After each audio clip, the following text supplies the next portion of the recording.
I'll pick up from where we left off before. I don't know if we really answered this before, but did the Malkavians ever free win? That actually kind of did get touched on with what would have happened had Neil not. Yeah, but so the answer would be no then? Right. Wah, wah. If Rob was here, he'll be back later to complain. Well, we're going to do that the old-fashioned way. And then the Week of Nightmare tokens, how did that work mechanically? The way that worked is everyone made a roll, depending on how many successes they got. Some got some got none, some got lots. Because reality was being so thoroughly warped, one of sufficient will could, exercise authority over events as they transpired. I thought it would be neat to have that kind of be represented through the PCs, having kind of a strange say over the direction of any given scene. And they were able to kind of nudge and push and change moments, but what they could not do was contend with a greater will. So anytime that they would be pushing against, say, the eldest, I would actually have to say, nope, that is not a thing you can do. Mm-hmm. And then maybe allow for some alternative or what have you. Lex had us made a roll, and I think it was a willpower roll. Mm-hmm. And for every success we got one of these fun little Week of Nightmare coins. And then he told us that we could use those to nudge scenes, but gave us no further explanation. Mm. And it was kind of up to us to see how far we could go with these coins. Or tokens, whatever you want to call them. And some of us foolishly used all of their Week of Nightmare tokens to try to re-roll one roll that fucking failed anyways. And some of us foolishly didn't use enough of them. And some of us, like Rob, actually held on to them and found very creative ways to incentivize Lex to get things to happen. So it was really kind of up to us to actually be clever with them or to fucking just squander them immediately, which is what I did. I didn't have any, so I didn't have to worry about it. I had the one, and I don't feel bad about how I used it. So mad about having spares by the end of it. You still had Week of Nightmares tokens at the end? Well, Rob got to use his because, I don't know, special Malkavian privilege. Ladder. Ladder, thank you. Okay. I don't remember whether I had one or two left. But I did have some left. You should have used them then. Yep. All right, this one's for Rebecca. Britt ends the series kind of how she started it, by herself. Does it feel the same for her? And if not, what are the biggest differences? It's certainly not the same for her. Having learned what she wants about how to be a person is huge. Having started the series alone in an alley, just kind of reduced to a beast. Blood on your face, knowing that you've committed a murder and knowing nothing else about yourself. The difference between that and having a family, having friends, having causes that you've stood behind and that you're going to continue to pursue. She's made a life for herself, and I do feel she's at the beginning of it. But at the same time, she is moving on, and she is alone for the moment, but she's not alone in the cheesiest way possible. She has the coterie, she has her love for them, and she has these things that maybe are insurmountable to figure out, but she is absolutely gunning towards it. She has the tools to handle it and to keep on growing. Yeah, I think that the story of A Babe in the Woods isn't the story of just someone who's alone in an empty woods. It's the story of someone who can't quite take care of themselves and ended up having to rely on others to nurture and protect them and help them grow.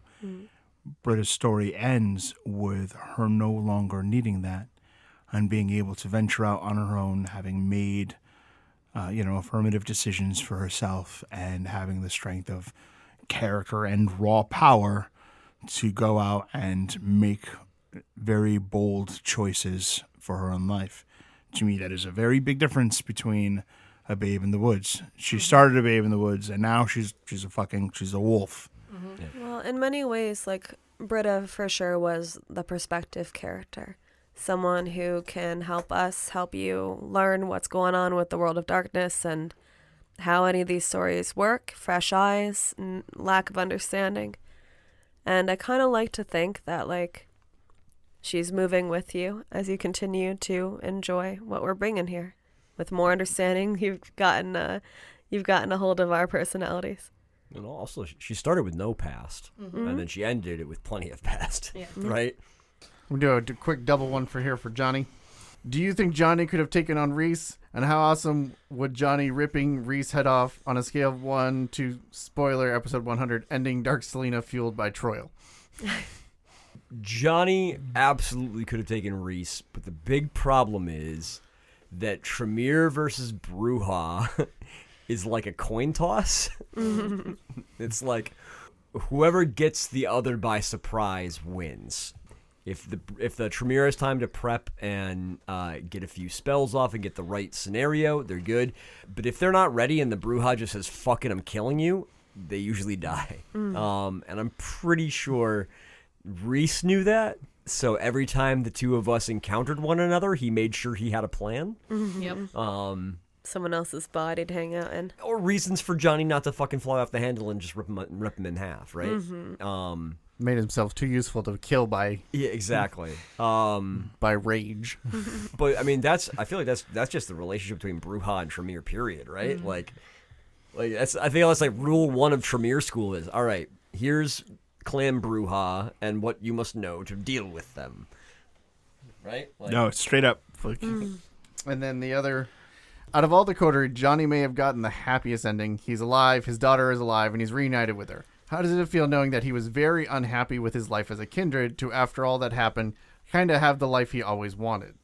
it feels great. I feel like I won over everybody else at the table.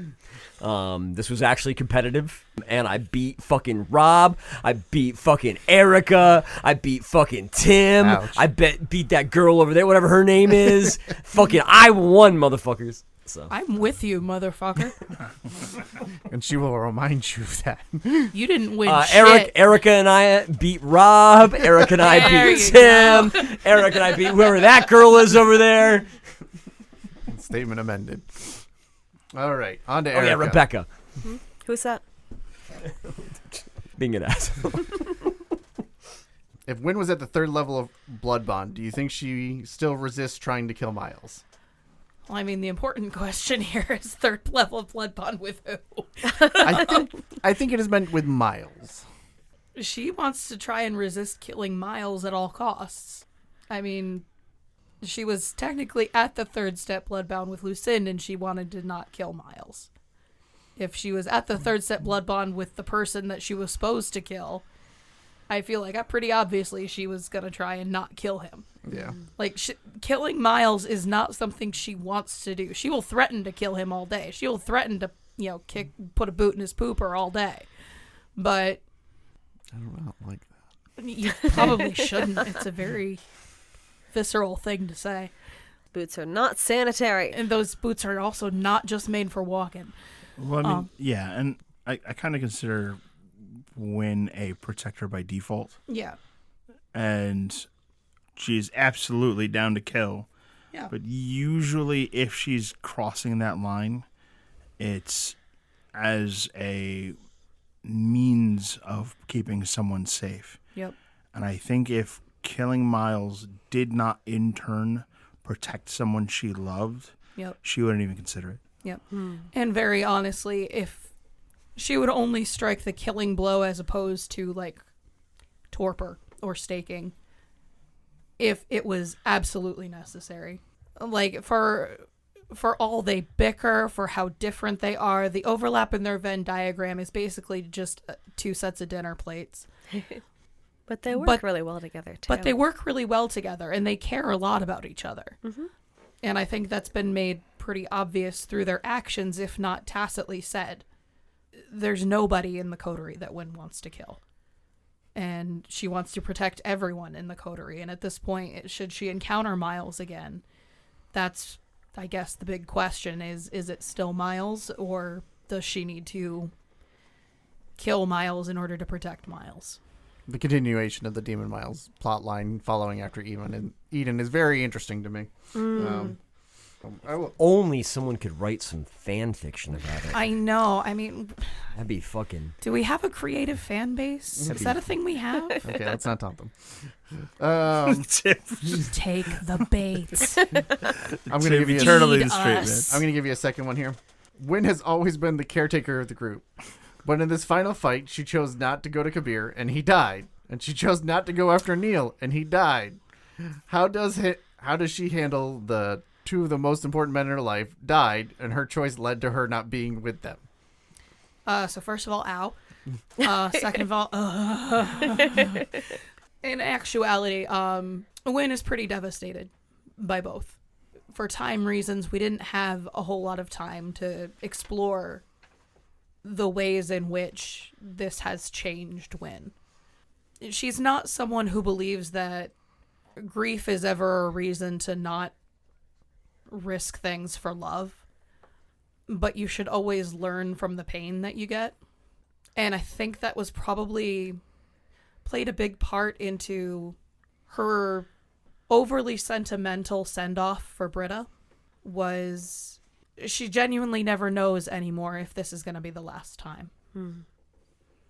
And to the point where it may be a paranoia at this point that she may, for the rest of her unlife, just make sure that she tells the people that she loves, if they're parting company, that she loves them before they part ways, even if it's only supposed to be for a short time. May I counterpoint on one thing? All right. Or not counterpoint, may I add something? Yeah. We never saw Kabir's body. Nope. Lex said that he is definitely dead if you don't go for him. Mm-hmm. But Lex is a liar sometimes. Yep. And we also did send people.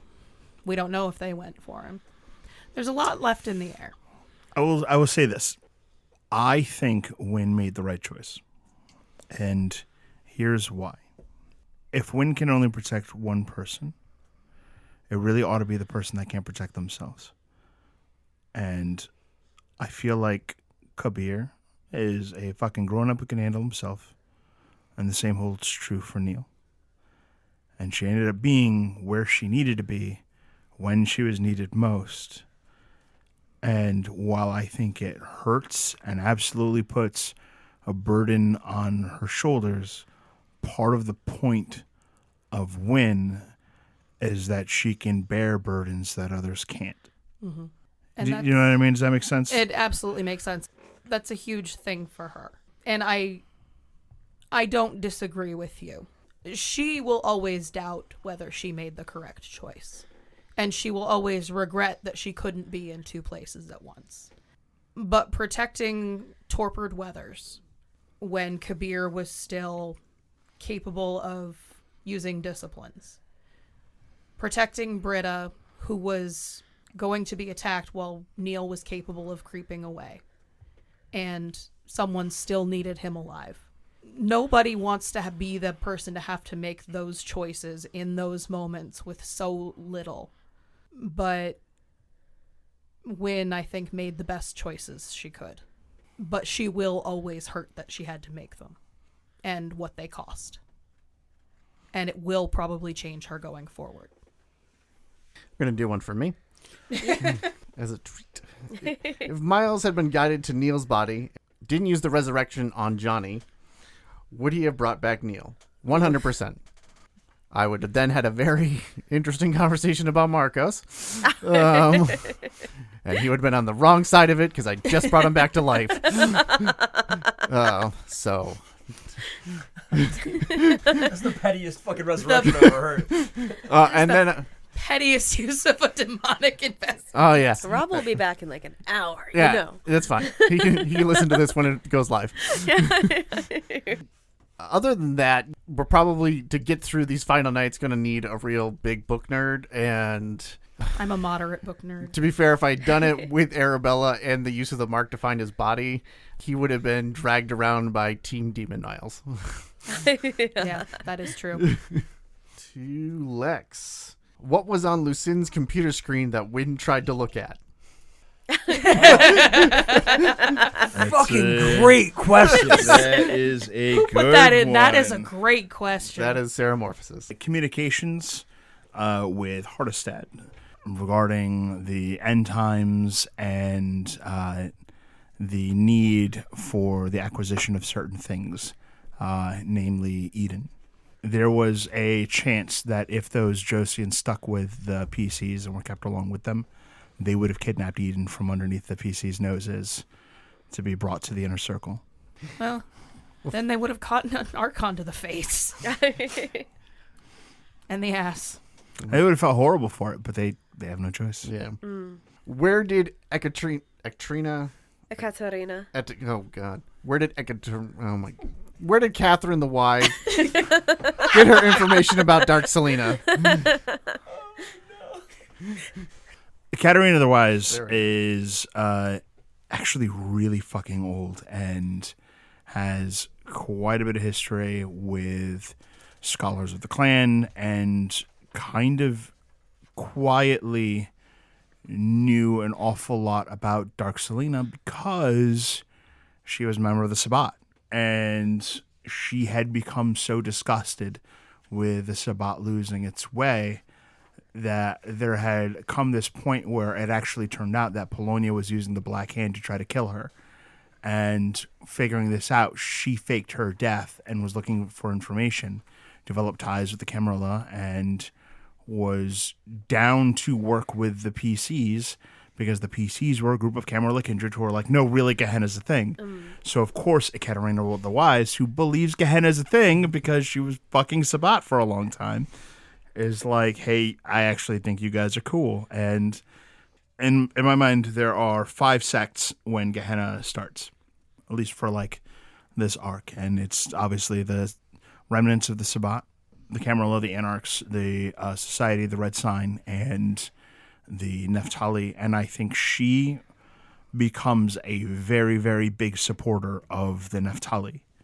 And I think a bit of her destiny is entwined with the coterie itself. Gotcha. Back to Rebecca. Hello. This one's a little bit, you might have to team up with it, but can you tell us more about Britta's pre-coterie history? How old she actually is, and if she was a ghoul for a time and is actually fairly old. This is one of our Discord fans that thinks that she was Archaeal. I mean, I super can't. Lex? Britt is not Erika. She is not the Toreador antediluvian. So, Britta was a chatterling assassin. Romeo, by default, was her handler. And the desperation and what led to her embrace is actually directly tied to the escalations that were going on involving the Nosferatu and Hell House.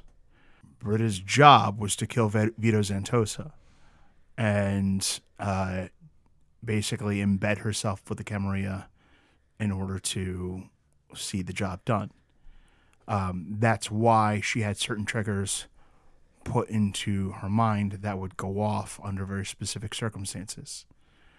It was not that her head was glitching.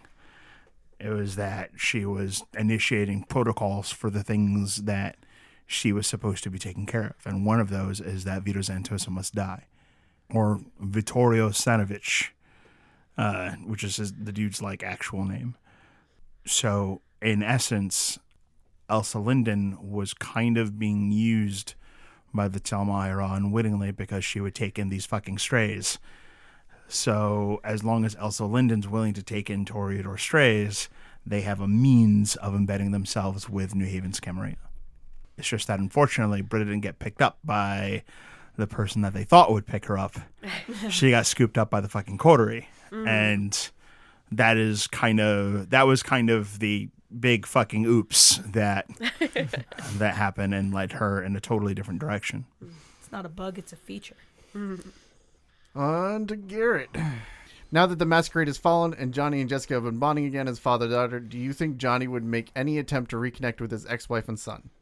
Because the masquerade has fallen, Johnny could tell his wife the truth about what happened to him. If Johnny continues to avoid them, is it because of a desire to keep them safe, to let them move on past them, a mix of both reasons, or some other reasons? Relatedly, Lex, and maybe Garrett, what is Jessica's relationship to her mom and brother like, and how does that affect Johnny? Do you think we covered that earlier? We kind of were covering covering that. It's definitely the relationship was just dropped for time. But I think the heart of this, if for things that you didn't answer, was would you change it when the masquerade drops? Yeah, now that the masquerade is dropped, I think he would probably talk to Jessica, because I think he wants to. I think he's definitely scared to. I think he definitely views himself being a vampire as being a dangerous thing to be around. One of Johnny's greatest fears is the beast takes control and he eats his own family. Because I think with a Bruja, there's a strong chance that could happen. It might be something that he brings up and tries to talk to his daughter about whether or not it's even possible for him to reconnect with his wife and his son. Because he's probably scared that he can't. But again, I'm really happy with the way Johnny's story's finished. As far as I'm concerned, he is now an NPC in Jessica's story. Right. That's a plot for her to figure out, right? Yeah, I mean, if she's one of the main characters, which we talked about in the ongoing, continuing story, it would make sense to be. She's like, well, maybe I should heal my broken family. Yeah, does she want to parent trap her family? Right. Does she want to parent trap Johnny and Jean? Maybe. Who knows? On to Erika. What's up? I believe Wynn said to Lucinda at one point that she would have served Lucinda as Archon without the blood bond. If I'm remembering the conversation correctly, was Wynn telling the truth? Would she have continued to serve Lucinda without the blood bond, even after the series finale? Or do you think without the blood bond that Wynn would inevitably have abandoned her role as Archon?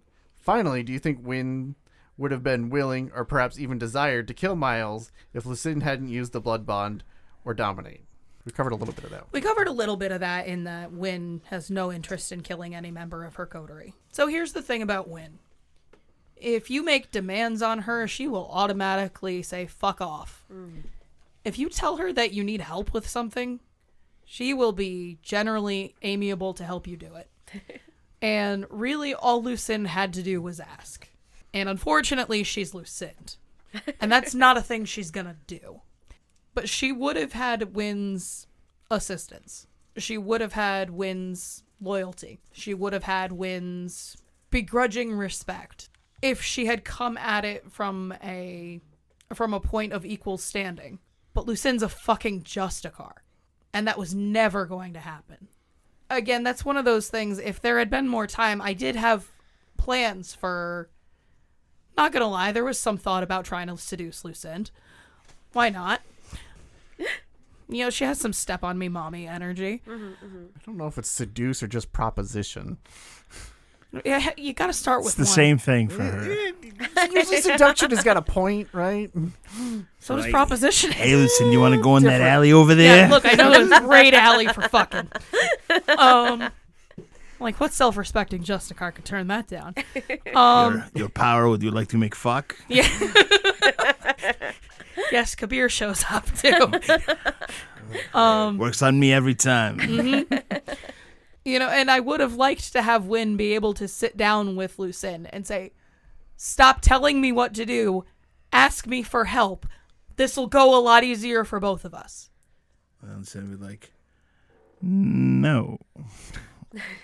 Don't tell me what to do. See, I get that energy. We're not so dissimilar, you and I. You with all your blood bonds and me with all these fucking claws. No, Wynn's instinct is always to protect and to help and to keep the city and the people she loves safe. And if Lucinda had come to her and said, hey, I need your help keeping your people safe and your city safe, because there's some bad shit coming, Wynn would have said, okay, what do you need? Like, she might have even voluntarily taken a blood bond at that point. So it was never a lie, but it was also kind of a pointless thing to say because it was never in the realm of things that were ever going to happen. Gotcha. Her power is her power. For me, if Miles could have had a conversation with Neil about Marcos, how would it have gone? And would it have gone different if they had talked about it in the car after Neil had first confessed it? Well, that would have been violence. Minus if there was archons about. There, it would have just been straight out violence. An abuse of powers that I had not actually used throughout most of the series would have probably happened. That's BVP. Just straight out coming out the gate dominate before any kind of weird shit happened. Miles was exceptionally pissed at that point and knew that was not the time or place to address it. And as stated before, if either of them died, he never would have to. If there was time, let's say post-siege, to talk about it, if everything had gone the way it did, I probably still wouldn't address it. I had made a lot of choices by that point. Decisions were made. There was a lot of decisions in those 15 episodes that were made and didn't have as much of a leg to stand on anymore. You had to even it out first. Yeah, I definitely had to do a series of not so great ideas, cross a bunch of lines, and just make some deals that definitely shouldn't have, but was going to. I don't know how it would have gone. I probably still would have got really mad. I just would have had a lot less, ledge to talk down from. If initial violence was going to happen, how far do you think Miles would have taken it? Depending on location, like if it had been in his office for whatever reason, like you come to his, I think I would have thrown him out a window. Yeah. For sure. So maybe to torpor, but not to final Yeah, death? I probably wouldn't straight out kill him. It really depends if the frenzy overtook. Like, it wouldn't have started off that way, and then I would have let him talk, and then it would probably have been a frenzy chop.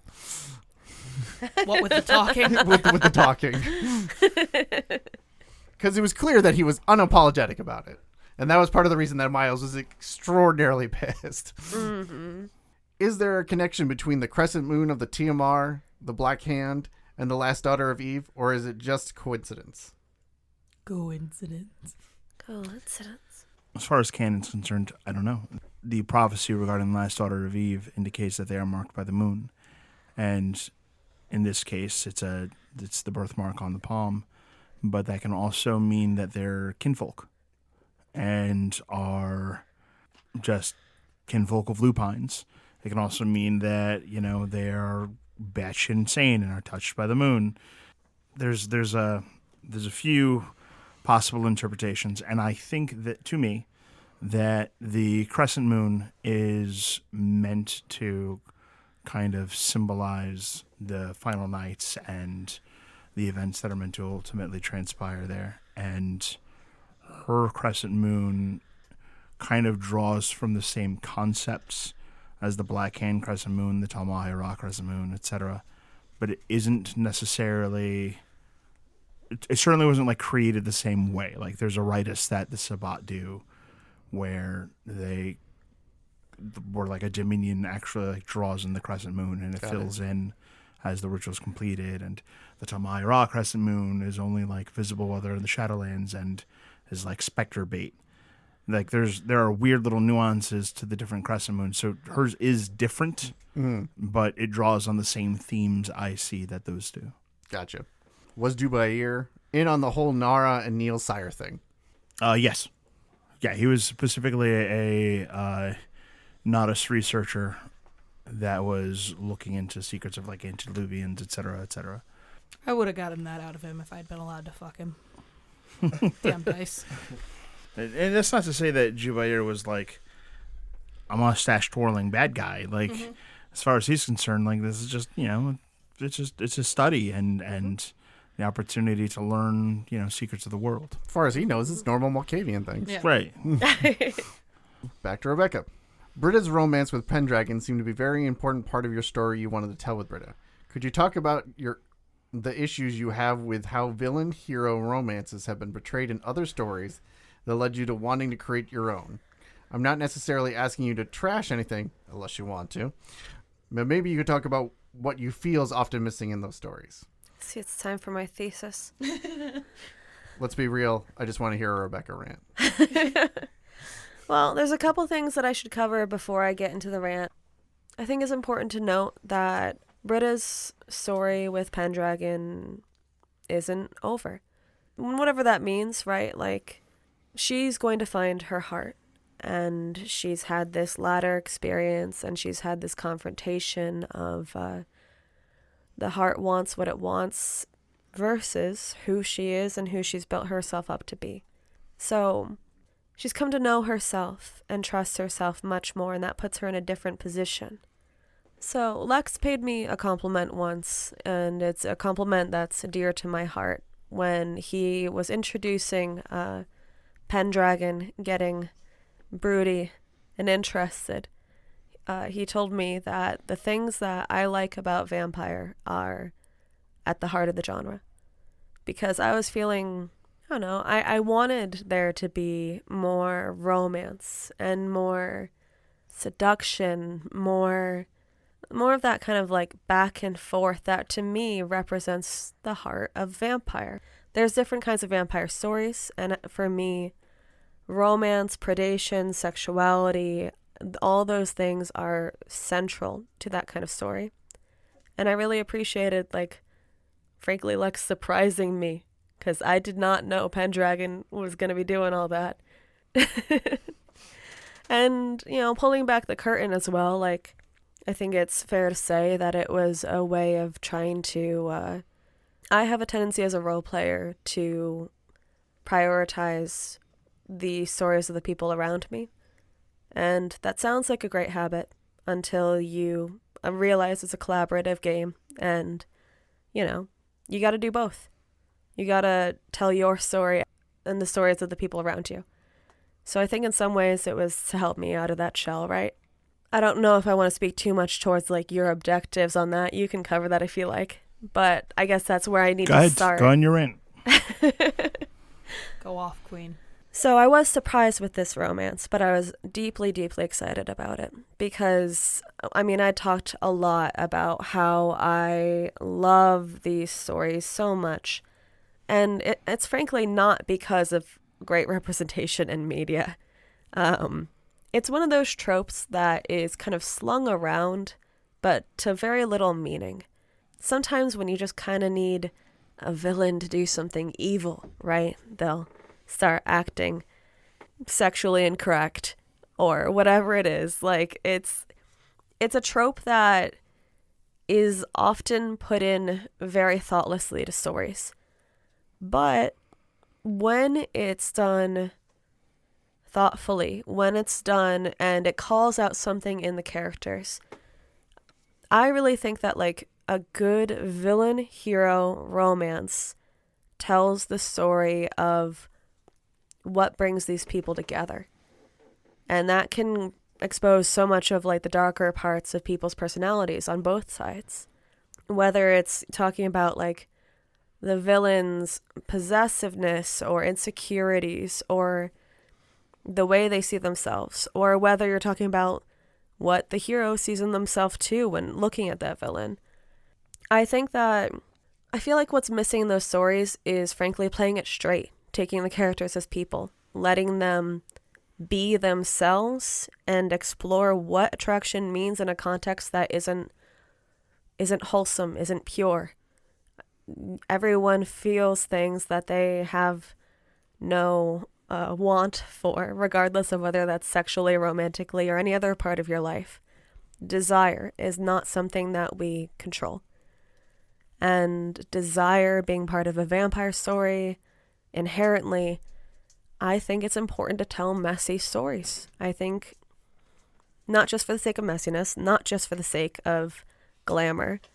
These stories can often be told just for like, you know, sex appeal or razzle dazzle or drama. And when you take it seriously, when you like let the characters be characters, I adore the trope of call to the dark is what I typically call it, because I think that it really lets you get into the darker and more truthful aspects of human nature, romance, and sexuality. So for me, like kind of rounding off why I talked about the end of the story at first, I feel like letting Britta explore her sexuality and be scared by it.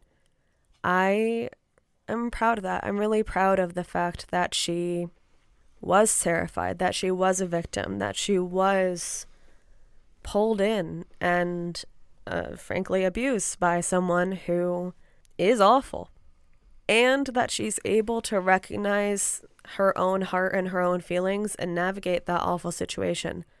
Not because it's good, not because it's right, but because it's real, because there is something to how she's feeling regardless of how she chooses to handle it. So as she continues growing and, you know, in the theory of this story continuing, she's built the tools to be a person, and whether that means maybe someday like pursuing that love as she's heading off to New York to get Eden settled, or whether that means she's gotten a handle on that she shouldn't be fucking treated that way, I don't know. But I guess the best thing that I can say is I want more solid villain hero romances, and I'm very grateful for the way that this one went. Hell yeah. All right, Garrett. What is your personal opinion on Johnny's resurrection? It feels like a tragic event that ripped away the seconds of closure he had in the afterlife. I wanted to know your thoughts on the matter. So that whole ending scene was fucking wild. Lex had some crazy stakes set up for us that I did not think we were going to be able to surmount. I thought I was going to get my shit pushed in by Dark Selena. But thankfully, due to some hunter allies, we got a shot. My dice said yes, and they continued to say yes up until the point where I needed to make the simplest of fucking checks. The easiest roll I had to make was the one that I fucking flubbed, which was the parry check. In the moment, it was surreal. I feel like Rob kind of gave me a look of like, yeah, I get it, because you know he had lost Neil just recently as well, so it's just like this kind of weird adrenaline come down of like, holy fuck, that's it. And then I get this very interesting scene where I actually meet Neil. We're in the afterlife, or who knows what it actually was. I'm not sure what that was supposed to be, but it, you know, seemingly the character thought it was the afterlife, and there was no beast present, which was a moment that I think I latched onto that as being the most interesting part of that. You know, a character who's been living in constant fear of this thing riding along with him suddenly has a moment where it's no longer a problem. But Garrett and I think Johnny very much wanted to still be in that fight. We had serious unfinished business, and just by happenstance, fucking Tim had the answer to get me out of that spot. And I feel great about the fact that worked out in an organic way that wasn't just like shoehorned in. No, like he had a fucking resurrection in his back pocket, and For exactly this reason. and he paid a fucking high price for it. It's not like it was just like given to him as a MacGuffin. Like he fucking paid a high price for it to a being that knew exactly what it was doing by selling that to him. So like, you know, none of this felt like shoehorned. It felt earned. I feel like if Johnny were to have some more introspective time, and like we had more time with Johnny kind of decompressing, maybe talking with his daughter, or maybe just like staying up late with Wynn, smoking cigarettes, and kind of like unpacking it, he'd probably have some weird survivor's guilt. You know, maybe I should have died, or, you know, I think there's probably a lot of unresolved feelings there that he hasn't had a chance to really grapple with. But I mean, I think the ending scene went as good as I could have imagined. So I'm happy with it. Erika. Yo. Wynn frenzied only twice on screen, mostly thanks to expenditure of her willpower. Were there any beast features that you ever considered or thought would have been interesting to give Wynn? I once played a gangrel who had really hairy ears.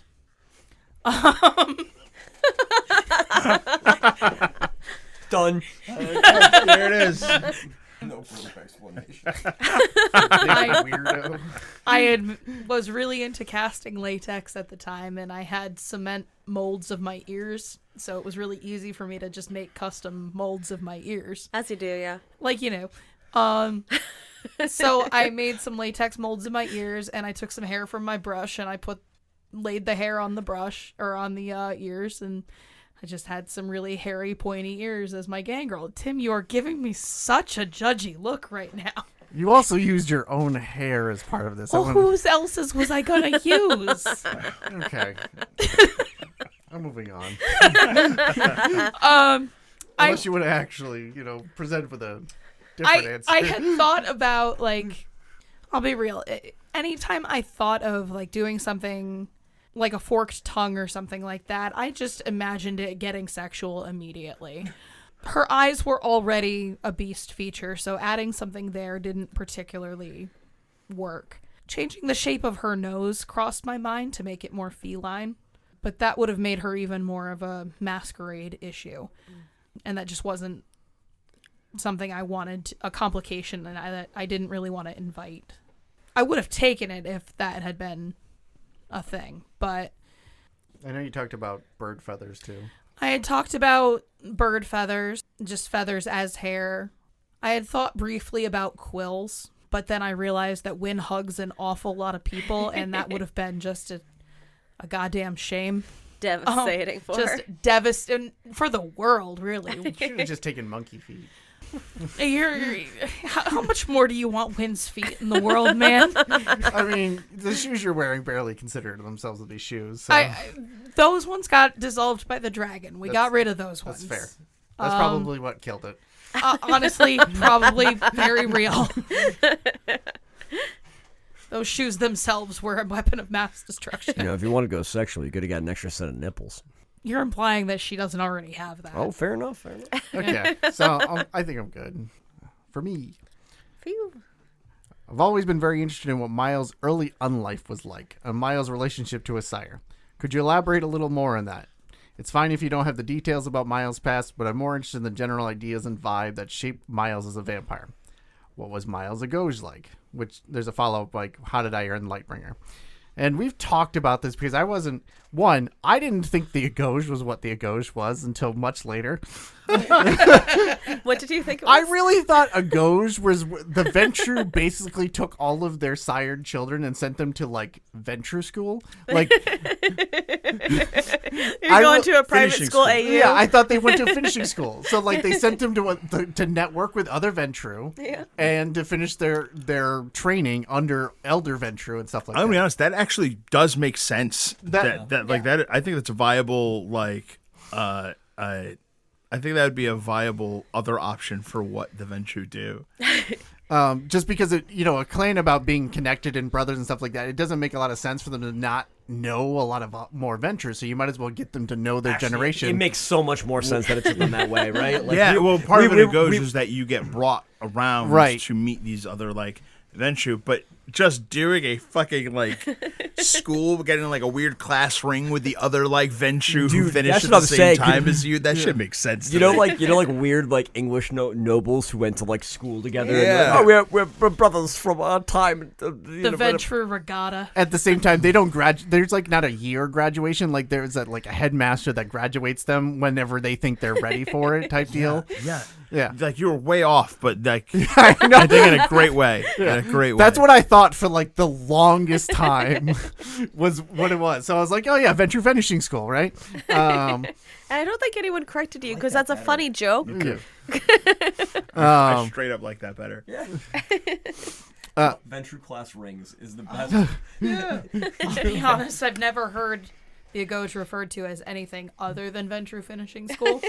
So I don't actually know what it is. Basically, just at Agauge is you just spend a much longer time under an accounting with your direct sire, and they basically, you tour around with them doing stuff, and it's kind of the gist of it. Okay. It's weirdly not Ventrue Finishing School. Yeah. Which It's just maybe it should be. it's a different word for accounting. It's just an extended accounting. It's like, it's a Ventrue World Tour, essentially. It's the Ventrue equivalent of the Assamite 7 years. Gotcha. So, based on getting better information about that about 3 years into playing this game, I imagine his relationship with Jan was kind of the parent he didn't have, and I think Jan felt like he was trying to give him the vampire experience that he also didn't have? Because it seems like Jan had a really bad time. Jan had a pretty bad time. So, like, they're actually having a pretty good time, except when they were going out and stamping Gehenna cults that were sometimes a little bit more innocent. But we're going to glaze over some of that because that's what both Miles and Jan do. And I think the Agoj was probably, especially for a right-bringer achievement, which it's still, since I was so much later to the finishing school not being the thing, part of it, I would imagine that he would had to possibly take down a cult on his own without like any other resources or anything else like that, without any real fanfare. Which I just want to say, like, with Miles getting to know Britta and coming to be incredibly supportive of the things that she'd been through with the Tamahera and her own Lilith cult, I think that's really cool. Like, that arc for Miles, that, like, he would have started off doing these things he didn't understand with Jan Peter Zune and kind of coming into his own too, like finding out what he was doing and what he thought of it. Yeah, and I also just feel like the cult thing was like their job, and he no longer had to do that job. So like some weird person that had, you know, possibly affiliations with a cult who lost their mind, you know, we don't need to punish them for that. They don't remember any of that shit anymore. They're not doing it anymore. Yeah. This is a self-correcting issue. Yeah, this is no problem. So we can move forward and never talk about it again. Classic Davenport. Classic Davenport. Classic. All right. By the way, you do know where Davenport comes from, right? Isn't that one of the characters in the region uses that name? Yeah, a friend of ours Yeah. for a while played a Ventrue with the last name Davenport, and she was a bit of a troublemaker, and Guess I'm kinda moving had a up nice that. like legacy of like Ventrue who like kind of followed in her footsteps and et cetera, and like, you know, the local LARP scene, and yeah, an artist. I actually remember quite a bit about that character, and yeah, it was just kind of a very fun nod. It was actually part of why my wife became a very big fan of Miles very early on, because she played a Davenport and watched Miles make all of these like decisions, and while she was listening, she'd speak out loud, and she would out loud say the thing that Tim is about to say, and then Tim would say it, and she'd be like, he's perfect. He's perfect. I am perfect. Yeah. Maybe. Is it lonely up there? No. Lots of fanfare and whatever else. Glory. Sure. I'll take that too. Moving on. Lex. Who was obfuscated in the corner that Neil couldn't see in the Malkavian meeting at Pendragon's? Neil? I had him roll that because he was rolling to sense whether or not there was a presence there actually in him. Yeah, because I know you had keep having people look over towards a corner. That was the Malkavians were all kind of picking up on the weird thing going on with Neil, and So it was him. It was himself. yeah. Oh shit! Did That's he just fucking keep wild. looking at the same corner, and then like Biltmore was like, "What's in the corner?" Is that like what happened? No, it was just kind of. I was describing it that way because Neil was feeling. Essentially, it was to indicate to Neil that he's being watched. Yeah. And because the Malkavians were sensing that he was being watched, they were looking in the corner because of it, and it was kind of meant to indicate the additional writer that was along with Neil. Another one. Was there any NPC that was heavily inspired from a character from a movie, TV series, or book? I'm asking specifically if there's inspiration for Delgado and Weathers. I started watching Yellowstone just after I started listening to the podcast, and when I first saw the character Rip Wheeler, I was immediately reminded of Delgado. So I'm curious if there was any PCs that were closely modeled after other characters, or if they were all completely original. So they are modeled after certain things. Earl Weathers is, Carl Weathers. and Earl Simmons? And he is kind of meant to be a like kind of quintessential Michael Jai White fucking character. he is literally the character from like Blood and Bone made into a vampire and serving as a mentor to Johnny. As far as Delgado goes, he is actually a nod to Seth Gecko from Dusk Till Dawn. Right.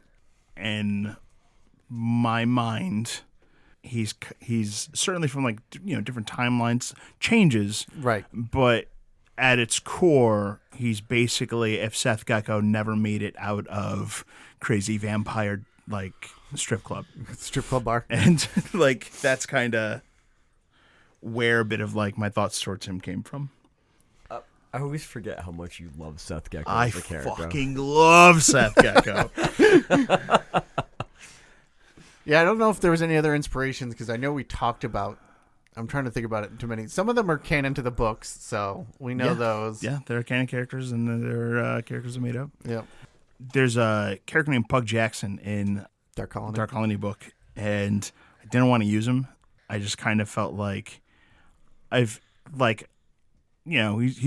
Pug Jackson's kind of like this big, strong, like black Bruja, but I kind of wanted someone that was like older and wiser and more experienced with like the hardships of the world of darkness. So I kind of went with Weathers as more of a core character for the story instead. Gotcha. I always quietly also slipped a little bit of like John Leguizamo's Tybalt in with Delgado. Oh, of course. I can't help that. Yeah.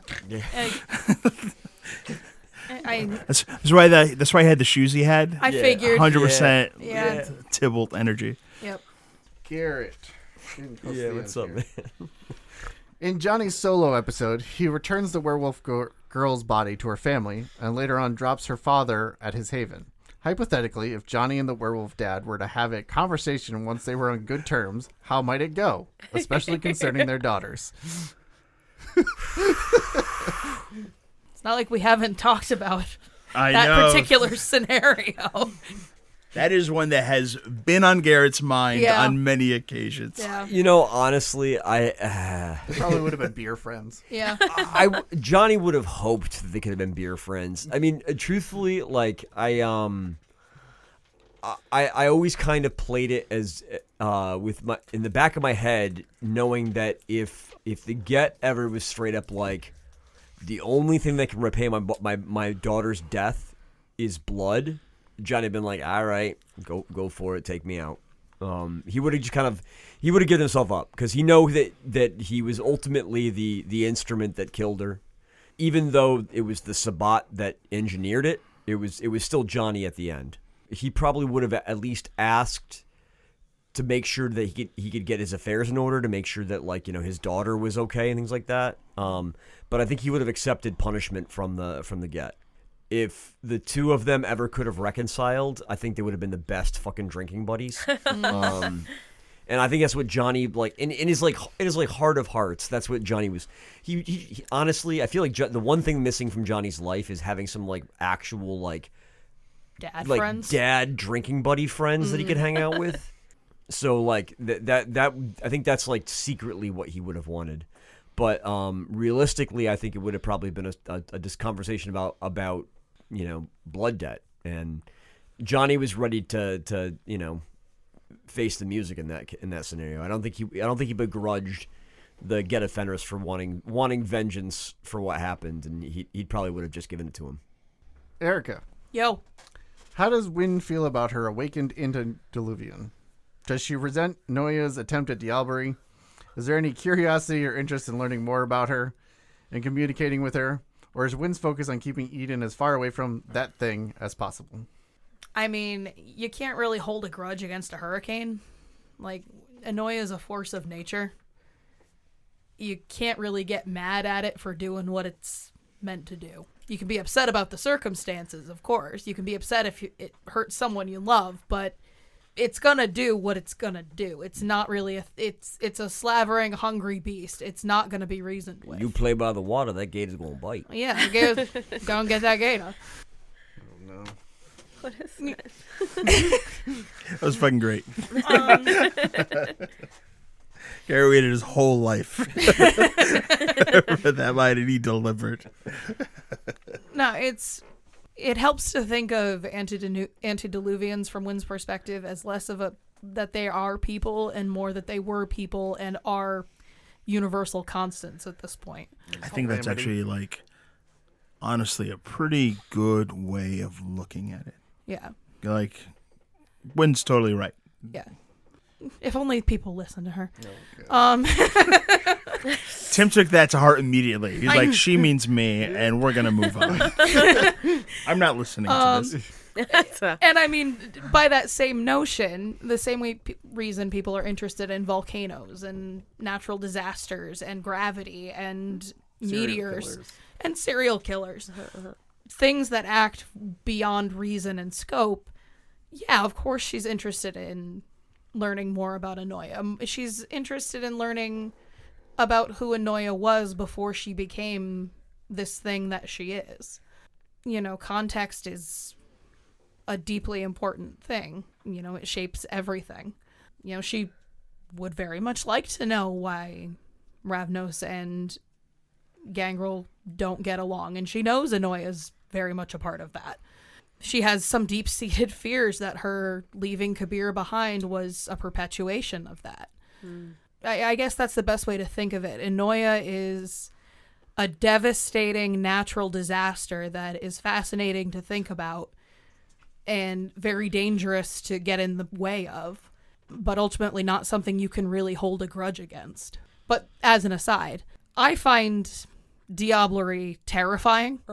Like, just as a person, that secretly terrifies me. Not secret anymore, I'm broadcasting it. Did secretly. But I was prepared once I knew that was very much on the table. I did sit and think long and hard about describing if Wynn was diablerized. And I hope I never have to use it, but it's something I've cooked up. Sit there long and hard to think about the thing that terrifies me.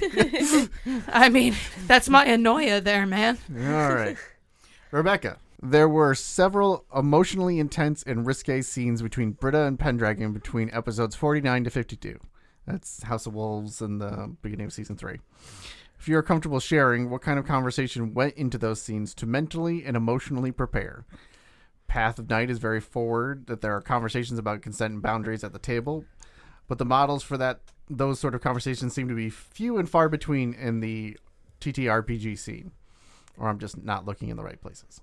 So I think I've been pretty aggressive about how important I think dark stories are, right? I mean, I just had that whole rant. I think that representing the gross things about human nature is an honest and important part of storytelling that doesn't diminish how gross the realities are. And them being interesting, them being alluring, them being gross, any of that, none of it diminishes the importance of telling the story. And this is something that I think about a lot, like, as someone who, the topics of consent and victimhood, they're important topics, and to me especially. I certainly got my own skin in the game and caring about how people are going to be receptive or not receptive to those stories. At the table, we definitely talk about what we're good with and what we're not good with. And these things change over time. I'll just speak to my own things, keep it simple. Like, I've definitely looked at the table and said, like, hey, please avoid these names. That's not going to be mentally healthy for me for these names to be coming up a lot.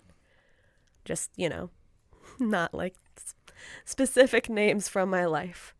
Or there's been times where I've looked at the table and said, hey, this issue is too raw and real for me. I know that, like, there was stuff in the initial packet that Lex handed out that theoretically might have been a bigger part of the story that I know I personally was like, hey, there's something weighing on me in my real life, and, it hasn't really popped up, and I'm hoping that we can keep it that way because it wouldn't be, at that time, mentally healthy to deal with. Those things, when you're treating them healthily, they can come and they can go. I think a lot of people get very skittish around the concept of triggers, the concept of those kind of difficulties, and there's worth in building the emotional fortitude and trust to handle these things. And that's not to blame anyone who doesn't want to engage with those topics. They're helpful when they're helpful. But I guess it's like, I trust this table, and when it comes to topics of sexual abuse, sexual assault, when it comes to just creepiness or power imbalance, like, of course there's an element when it comes to Britt and Pendragon where, you know, it's a very split response. Some of the audience is like, oh my god, how, ugh. Like, especially people who find it monstrous are very squicked out by it. And then there's people who find it hot. And both sides have a validity to them. And it's important that both sides have that validity to them because, again, it calls back to human nature. All that to say, I knew that it would not be a problem for me. I enjoy telling that kind of dark story. And generally speaking, I've worked very hard on my emotional fortitude and my ability to talk about where I'm at with the table.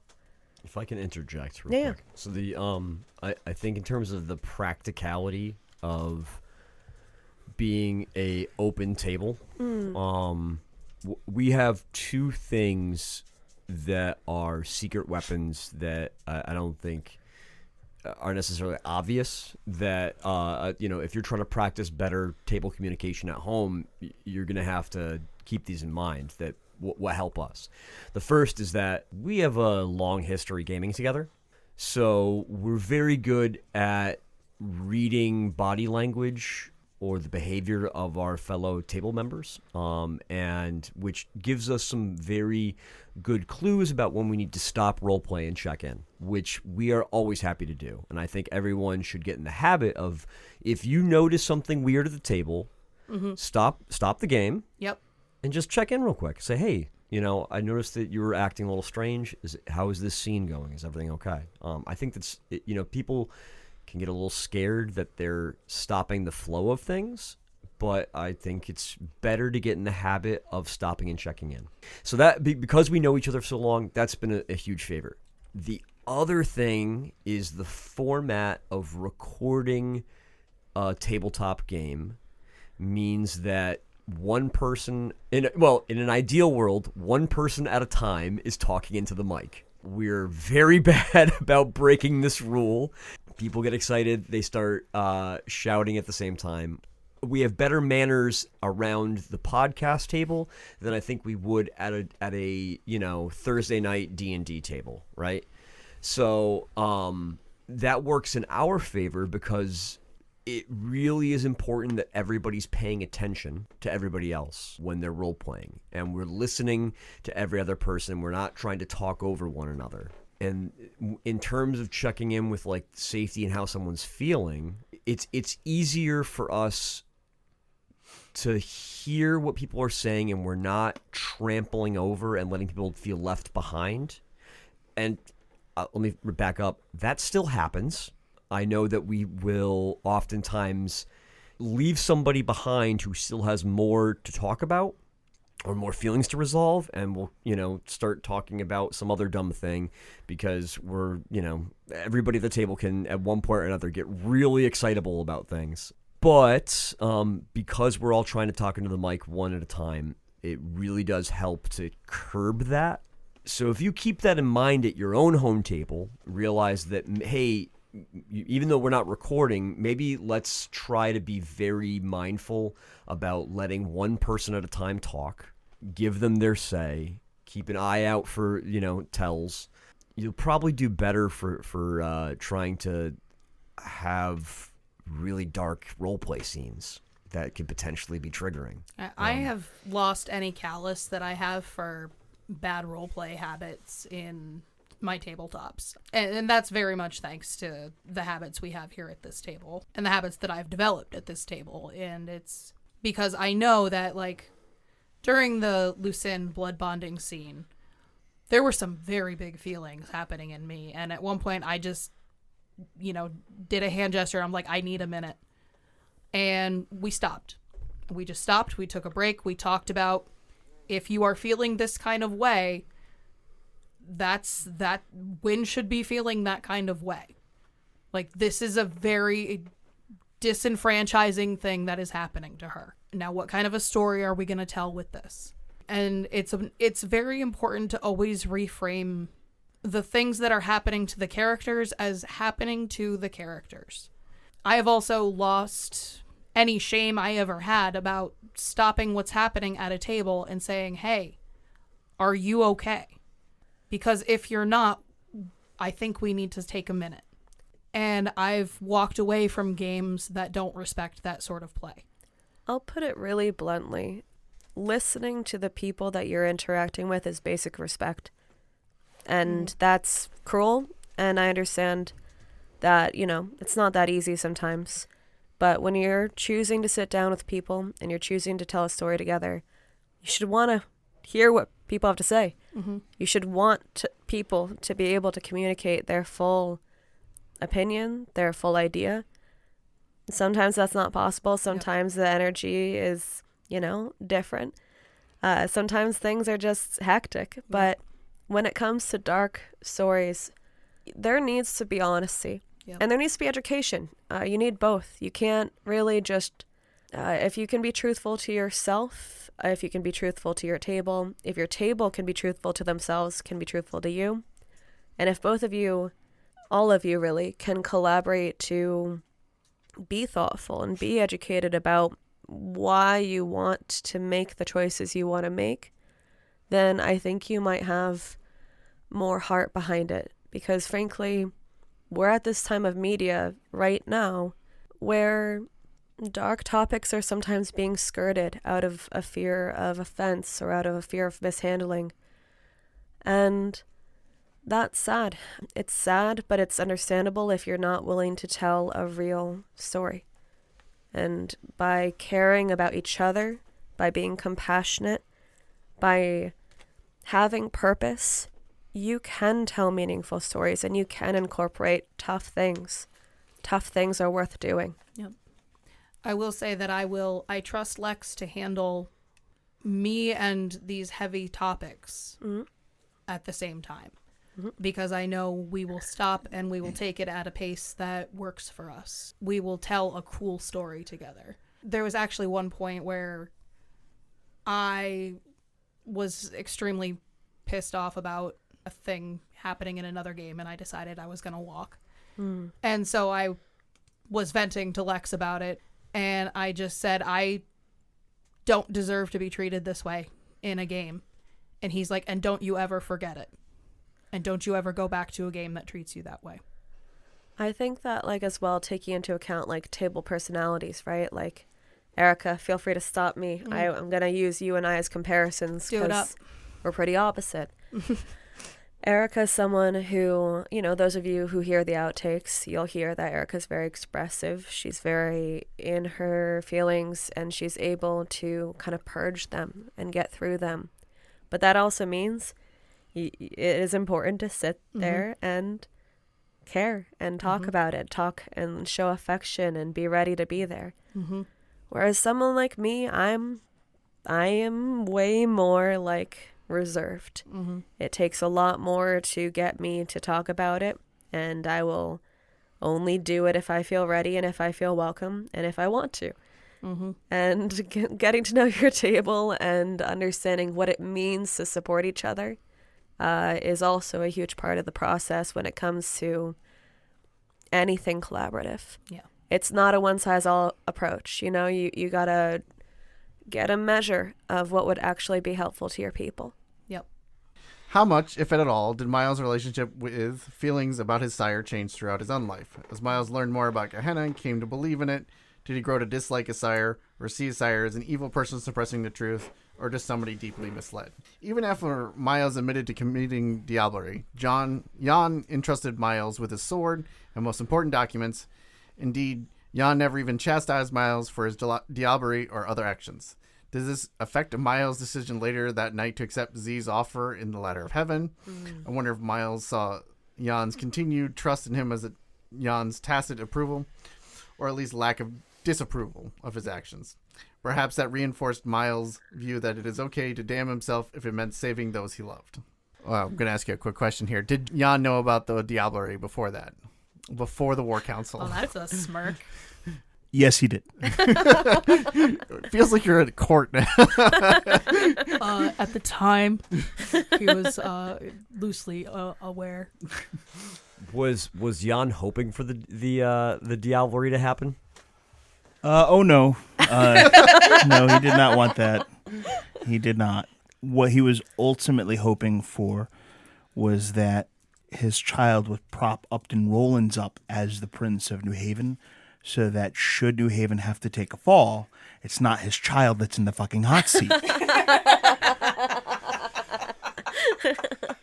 But your boy went to the Brewha for advice. Well, there's one other major facet. Like if you actually think about his sire's plan, it's not that his sire was selling him out, it's that he was never supposed to be the fucking Prince of New Haven.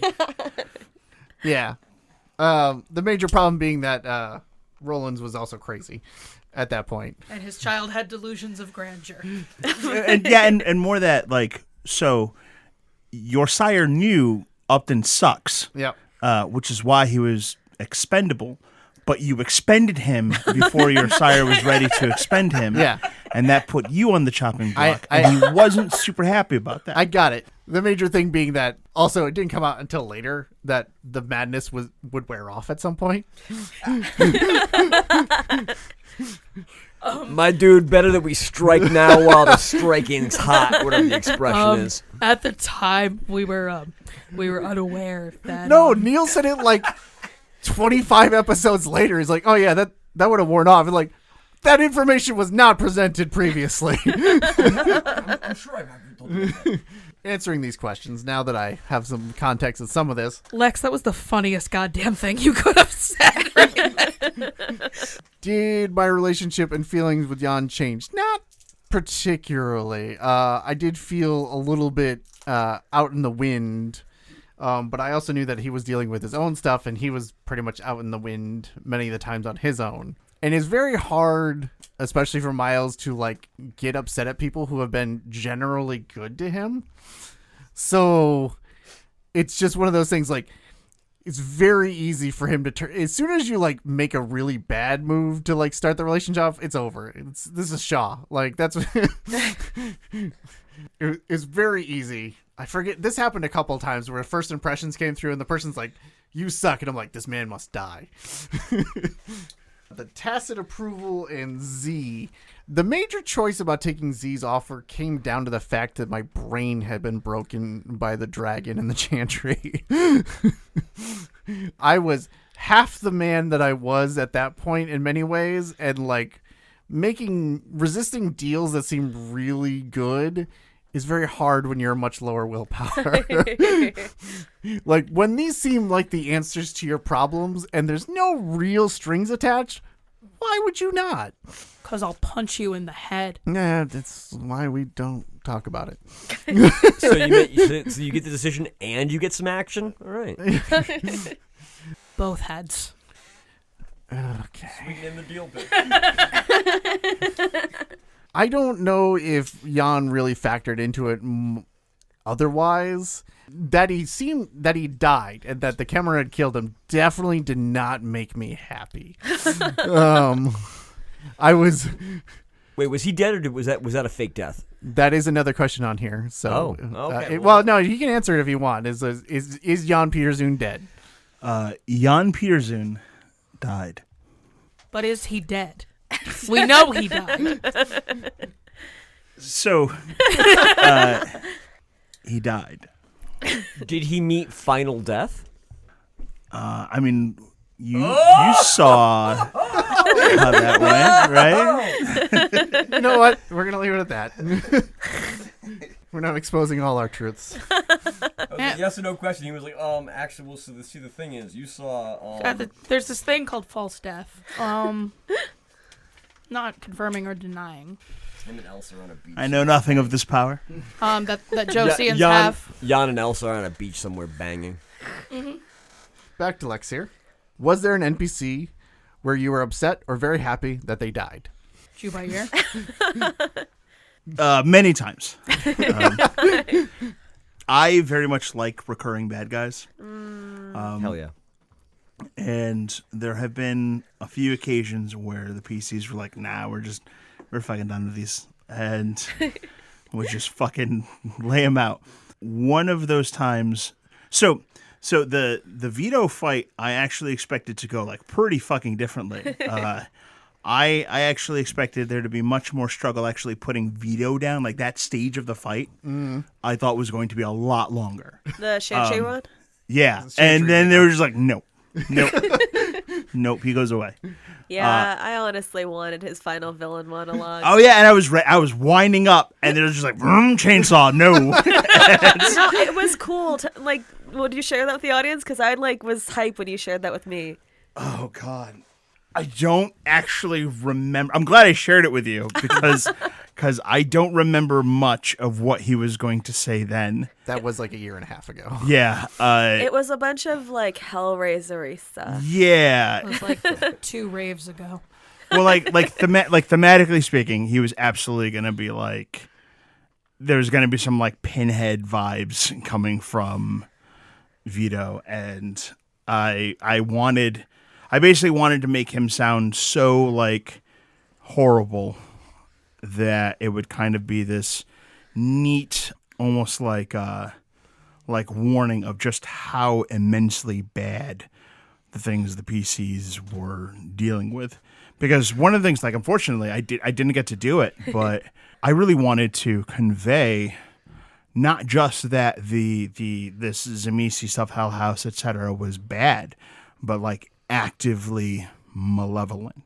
It had a mind of its own, and it wanted to just do awful, violating things to anyone it could touch. And Vito's monologue was going to be the vehicle by which I did that, but he got just fucking chainsawed in the face and was just shut the fuck up immediately. So sorry about that. Yeah, no, I mean, you know what? If the stakes are supposed to be real for you guys, and I have to make the threat real, I have to also, in turn, make it so that sometimes the bad guy just gets fucking punked. When we take things, seriously, sometimes that means murdering the guy in the first action. Just fucking not today, buddy. Sometimes it means you pull the abbot's face off. Yeah, and you know what? I admit that Vito had pulled sufficient aggro that something like that was bound to happen to him. Sooner or later. I mean, he survived a fairly decent amount of time for being the weird, creepy guy that he was. I mean, I kept him in this world and I took him out. Right? Shouldn't have started flashing sex organs at my girl if he didn't want to get chainsawed in the face. Yeah, no, that was probably a step too far. Yep. I mean, Definitely got him. Definitely Got him in trouble. Yep. That was the one last step after the several one last steps too far. Yeah. Any other ones you can think of? Oh my God. Jubair. Jubair was I mine. think that might be the cast. Jubair was, everybody's like, no, not him. If I'm going to be totally honest, I did not think the audience was going to really care for Jubair very much. And whoops, that was a mistake. Run row. They definitely liked him more than I thought they would. Your audience and us. Yeah. And I have this a small flaw as a storyteller, where NPCs that I like, and if I really enjoy portraying that NPC, I get really excited to kill them. And it's just this weird instinct I have where I'm like, wow, this NPC is really fun to play. Kill it dead. Wasn't that fun? I can't help it. And I'm like Jojo, the idiot circus boy. Yeah, and I feel like Jubair was one such case where I was just having a great time portraying the NPC, and I was like, that was fun. Let's kill this fucker. And and that's it. It's just a thing I do. You also thought that A-Dog and C-Dog were going to die much earlier. Yeah. Yeah. It was unfortunate that they made it so long. To the almost finale. Yeah. They were fun. They died in my fan fiction so many times.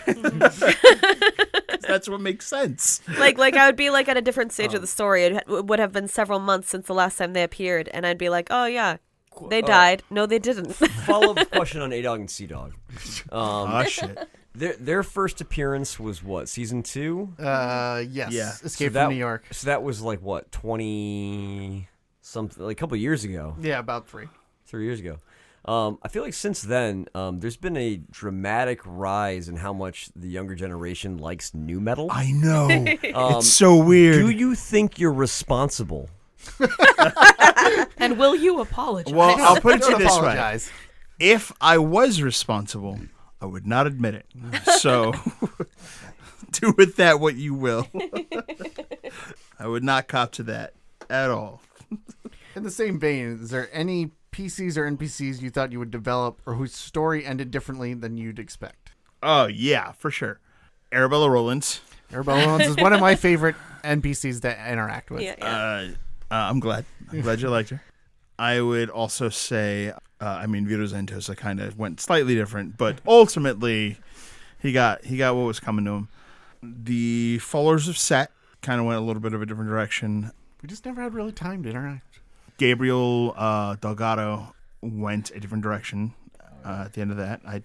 I absolutely thought the PCs would just ice the shit out of him, but I do think ultimately you guys made the better choice. It was the cooler character story to pick him up. I also totally agree with you that recurring villains are better than. Oh yeah, 100%.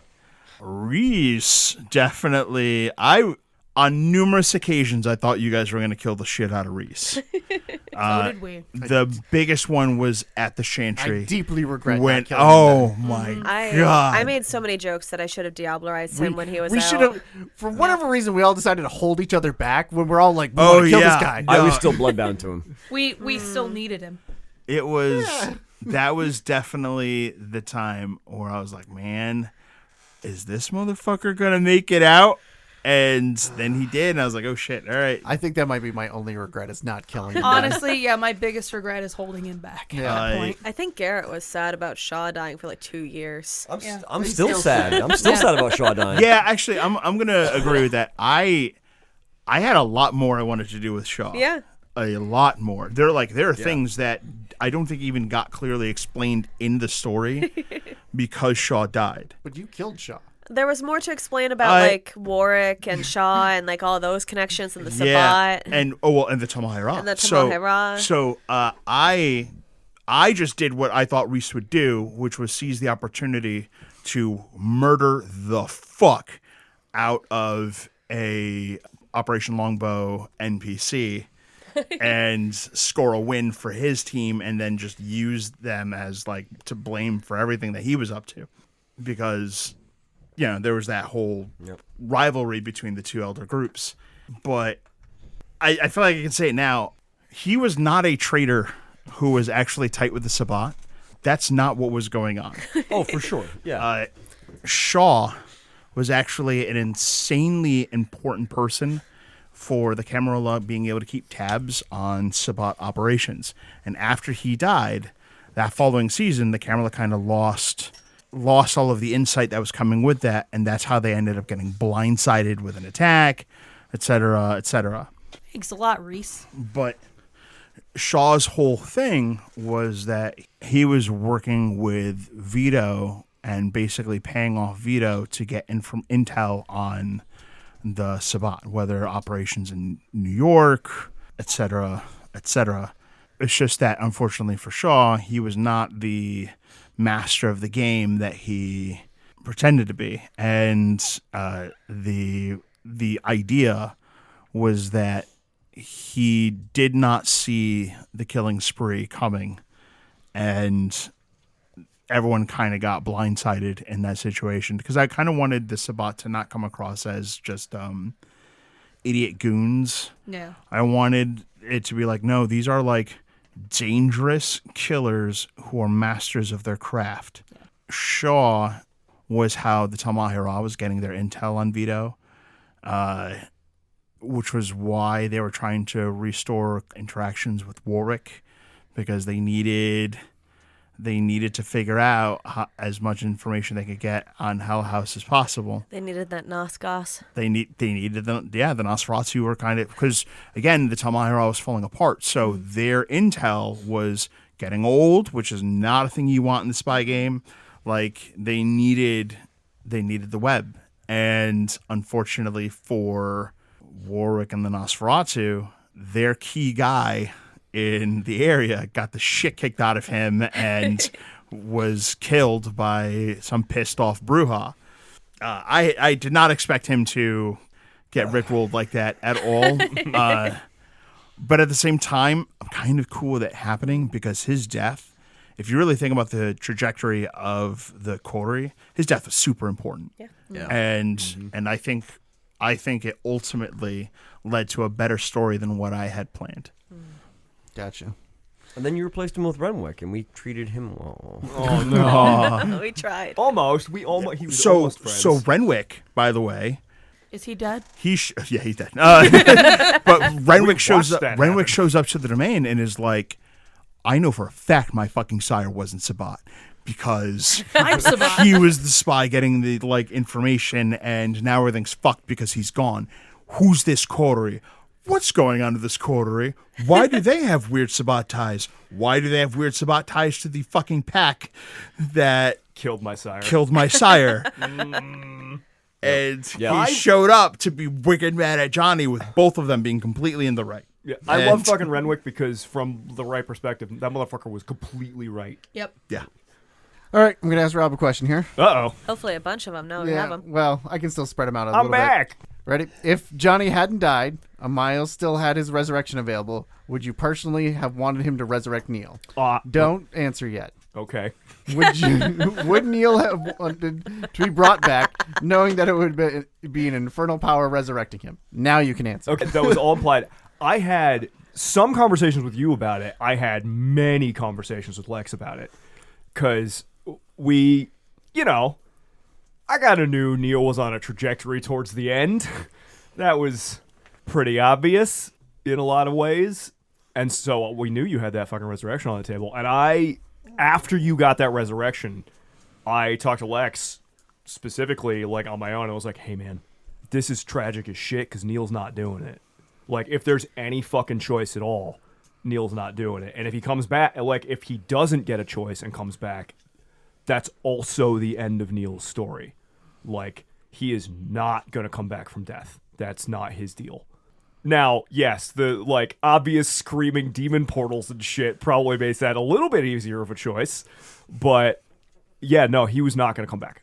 That was Well, you didn't want him to come back. I didn't want him to come back. Yes. Now Tim's like, you may not have had a choice in that, fucker. The question is, did you want to? Something you missed while you were away is that if Demon Miles was able to bring back Neil, you might have been a demon librarian chained to his hip. Oh, yeah. I don't. So, I guess that's part of it, right? Even if I didn't have a he didn't have a choice, I don't see a good or there's no. Oh, it's not good for you. Still. It's not good for Neil. No. It's worse for Neil if he Right. gets resurrected. Yeah. Even without the weird demon you could even just be like, hey, it's a resurrection and it's not demon tainted. Yeah. It's just a free resurrect. It's still worse for Yeah, Neil. especially if it's Demon Miles getting you up, you'd be like, "Oh, this is not great." The other half of that, by the way, and I don't know, based on how everything went, let's say he didn't have to resurrect Johnny. Yeah. Knowing Lex, to way throwback to what's the worst shit that Lex pulled. There's no way you'd be like, all right, you're back.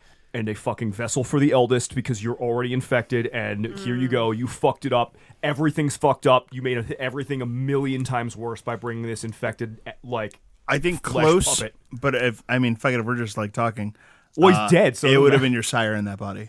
That makes sense. That makes a lot of sense. Yeah. That Miles makes, gets to be like, yeah, yay. yeah. No, if you're infected, I'm not bringing you back. I ain't fucking around with orange fungus. True. Man, I have scruples. Yeah. That's gross, and I don't want to deal with it. Though it is fucked to be like, hey, yeah, it's not Neil. Yeah, no. Neil's consciousness is gone. You resurrected the other guy running around inside of his brain. Yeah, there's a lot of questions here. Rob, while the other characters had a lot of questions answered, especially about their influences, concepts, and such in the first Q&A, is there anything you'd like to say about Ira and the decisions and ideas that went into his character? Do we talk at all about... Have we ever talked about like how Ira came to be and why Ira came to be? We may have, but that may have been before we started doing outtakes. So Ira was kind of a spur of the moment. Like, it wasn't big planned out. It was literally me and Lex in the kitchen being like, oh, we missed an opportunity. Wait a minute, maybe we didn't. Because we talked about Neil. So everyone was having a real rough time during the Week of Nightmares. The Malkavians and Neil were having a real rough time. And Lex and I were talking about how to like portray that and where to go with it. And sort of coincidentally, at the exact same moment. So I'm somebody who always has like 30 or 40 fucking characters in my pocket. Like, there is the camp of like, I don't make backups. I make shit tons all the time. It's especially when I'm sad, I'm making character sheets because I just fucking whatever. And Neil, I had a really hard time coming up with a backup because we wanted to stick to the major clans, and the ones that were really part of the story that needed a representation in the coterie if somebody was going to get brought in was a Tremere, a Nosferatu, or an Assamite. And Neil, I didn't want to play Tremere because Neil was the blood sorcerer guy. So, like, that was just kind of jumping ship. Nosferatu are information gathering, obfuscate, like, creepos. That was also Neil. And Assamites, Neil had tons of Assamite connections and stuff already, so having like a guy who was connected to that world and then suddenly playing the guy from that world after he died felt very like, you look like a trustworthy fellow. Like, it just didn't, none of them struck me. And so that was a puzzle I was fucking around with my head for a while until I kind of came up with the concept of Ira. He was not an Aster when I came up with him. That was a Lex edition. But I was like, dude, I think I did come up with, we were talking in the kitchen, right basically on the piggyback of that, like, man, it's gonna be kind of rough playing Neil. I'm kind of gonna like sideline myself for a little while to like really sell the Week of Nightmares. And also I came up with a Tremere concept, and it's too bad we didn't think about this like a month ago or a week ago, because like we're about to go into the Chantry like pretty soon. We could have just shelved Neil and been, I could have brought a Tremere on, because we hadn't been particularly kind to Tremere or people who like to play Tremere. And I was like, I came up with this concept, but, whatever. Like, that'll be my backup, I think. And then I think, Lex, you were the one who was like, or we could just do that. We could just put Neil in a box because he's not really going to be... He's going to be having, like, a week-long out-of-body experience. And bringing this new guy to give a little bit of, like, a different perspective. We could show some Tremere shit that's going on, because there's a lot of Tremere shit that's going on. Well, especially since you were having a habit of just getting in torpor or spirited away, or vacating your body. Getting kidnapped or raided. Very delicate Malkavian. He knows. I very deliberately never bought any physical disciplines or any physical traits. Or got in the fucking baby Bjorn. It would not have helped. You don't know and yet that. you didn't even try. I was a prognosticator, a seer. I could see the future. Like you and would have hated riding around on her back. But yeah, so that was like Ira was functionally like my backup character concept that I sort of came up with after puzzling out like how would I play. So full disclosure, I don't really let me rephrase that. I didn't like the Tremere. I didn't want to play a Tremere. I was not interested in playing a Tremere. And then I came up with the Ira concept and was like, well, I think there's a way to really do this and have a guy who is like part of the pyramid and like really entrenched in the pyramid, but at his core is a good person. And how do you square that circle? And then Lex was like, hey, by the way, I think you should take Counter Thumb. I want you to be an Aster. Let's do some like cool secret-y stuff here and really showcase a little bit of internal politics for the Tremere. And he was fun. I fucking love Ira. He's great. I'm glad that he gets to like go off into the sunset with some Brujah bros and kill the shit out of Reese. Yeah, and not be part of the pyramid anymore. Yeah. And yeah. So that Lex do the worst part about being a Tremere. Well, Lex told me that shit later. Like right around now is when Vienna's like not doing great. So Ira was right that like in a normal circumstance, the shit that he pulled, he's fucking dead. He's nuked from orbit.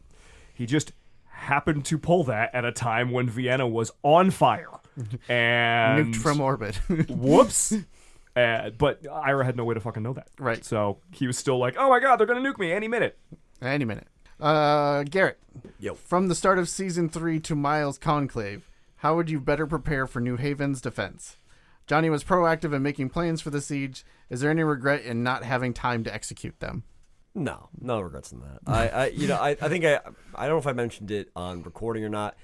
I would have loved, like, personally, to get into like a really nitty gritty strategic defense game about New Haven vampires fucking doing stuff. I'm right there with you. Oh man, we're like allocating fucking resources and yeah. like getting like troop dispositions. That would have made me so fucking Rolling happy. out like mini combat type deals. Yeah. God, yeah. making little miniatures and buildings. well, that's and definitely stuff. you. That would have played really well for audio. I'm salivating. I really enjoy like mass battle and like, you know, in role playing games where you're like actually conducting like, you know, strategy and stuff like that. I think it's a lot of fun. But that wasn't the story here. I really enjoy the kind of very loose role play we did to kind of say, hey, these are the things that are important.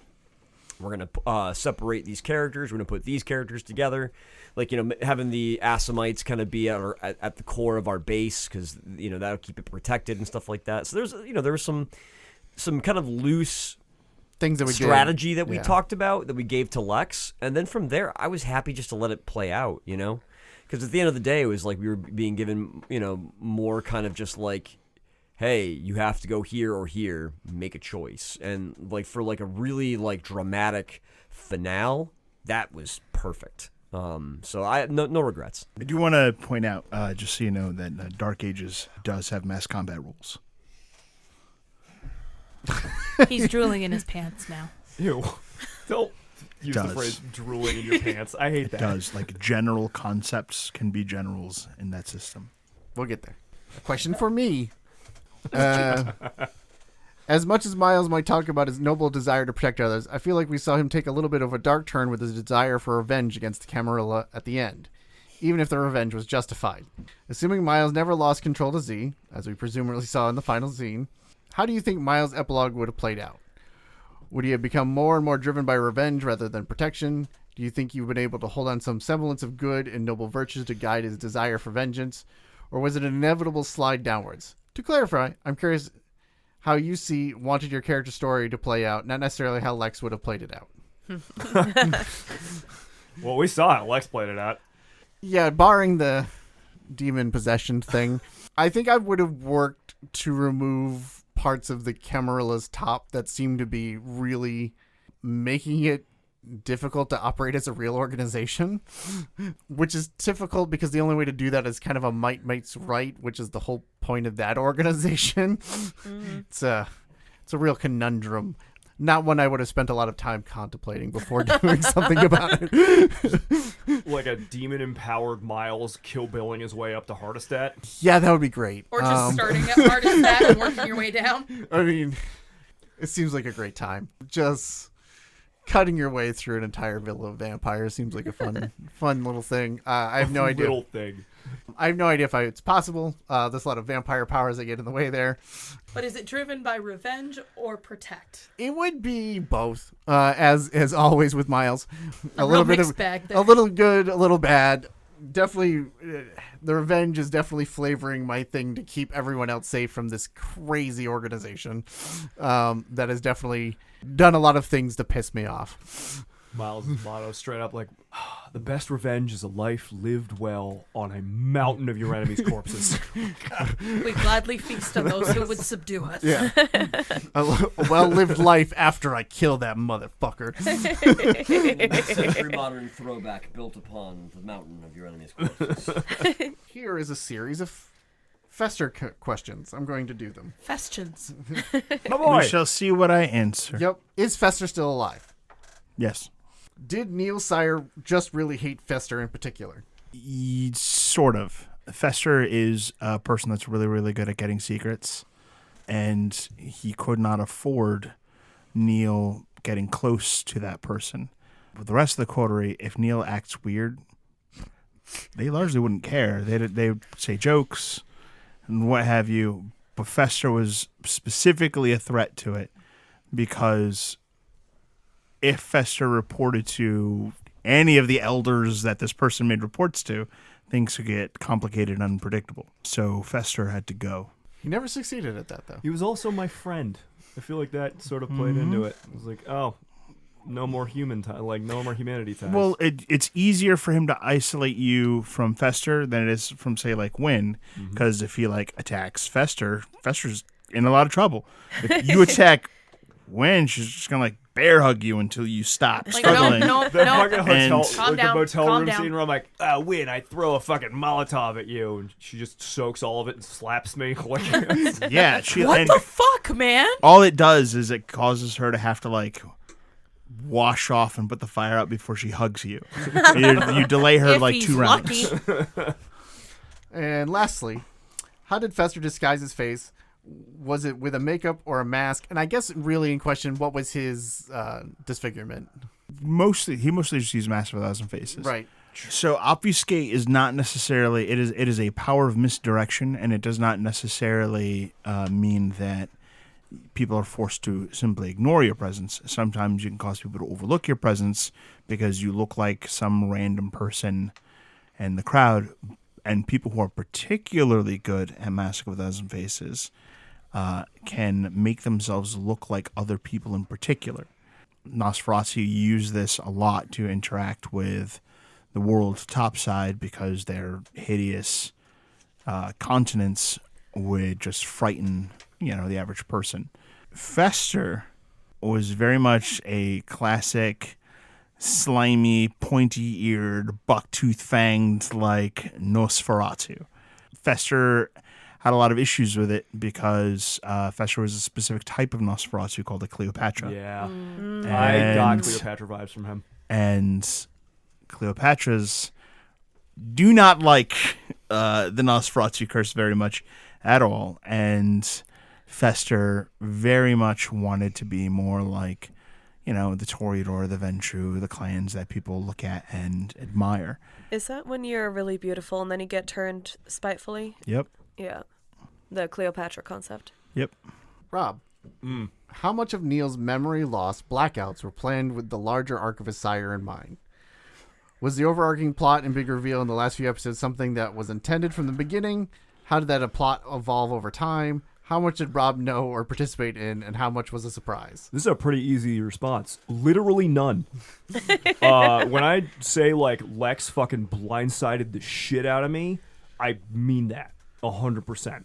There were weird clues, but There were easily explained away. Or like my conspiracy brain went in different, like, so I spent it's a joke, but like I spent a lot of time being like, I think this guy might be my sire, I think this guy might be my sire, and like legitimately You really did. Yeah. legitimately I was like looking at all these other fucking characters If you because have enough like theories. well, and it's only paranoid if you're not being hunted. And Right. as Lex said earlier, I was being hunted by like 2 different organizations. Yeah. Like, Right. I was being hunted, But not by your sire. but not by my. Well, turns out I was just from the inside. The calls coming from inside the I house. don't think he was hunting. He knew where you were. I want to put like a very specific. So most of the time, if you came up to me and were like, "Hey, your ST is going to totally rewrite your backstory and completely change everything about your character without telling you, and they're going to blindside you with it," 80 sessions into a fucking game, I would be like, don't do that. Don't do that. That's a fucking terrible story. Like, don't. Lex, like, I've gamed with you for years, man, and like, you are without exception, like, the guy who I'd be like, oh, Lex has a surprise for me? Fuck yeah, dude. Ooh, this sounds, hell yeah, I'm excited. Oh, my Let's do butthole's it. clenching. Let's My do this. butthole's so clenched. Yeah, so fucking none of it. I prepped none of it. I knew none of it, and then Lex masterfully blindsided me with it in a way where I could look back over 5 years of story and be like, motherfucker. I think the clearest sign was when he snuck into the room you were shackled and held in, and like Like, met your as eyes. dawn was happening. Yeah, and And to me, that was the one that remained a mystery the whole time. Where I'm like, I'm gonna figure this out someday. Someday you did. How long? Someday I did. I guess how long did you have this particular Neil Sire thing going for? That's a Lex question. Yeah.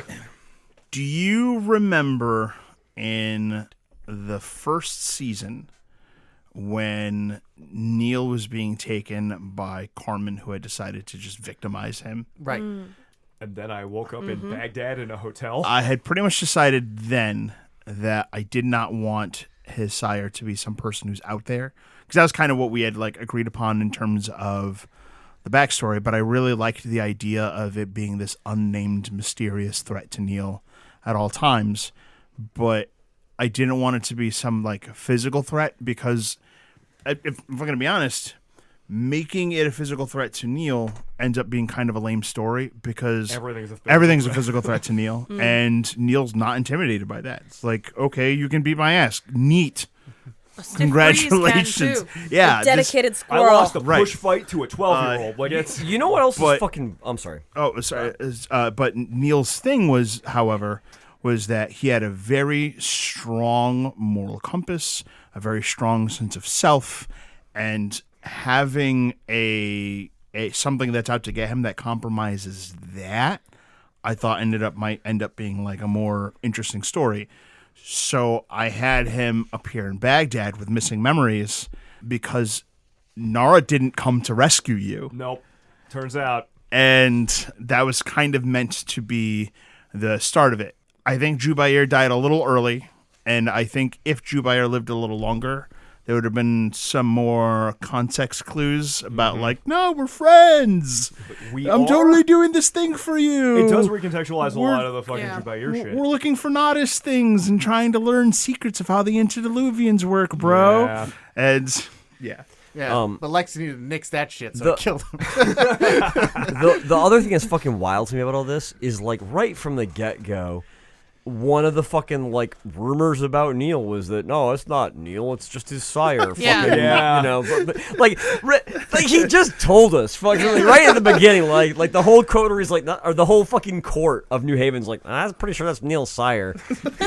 And we're like, fuck off. He's just our guy. I'm not. Fuck off, and if you have I'm a problem, not. you Like have to get through us. 40% of the time, I'm not. It's ridiculous. He's a different person.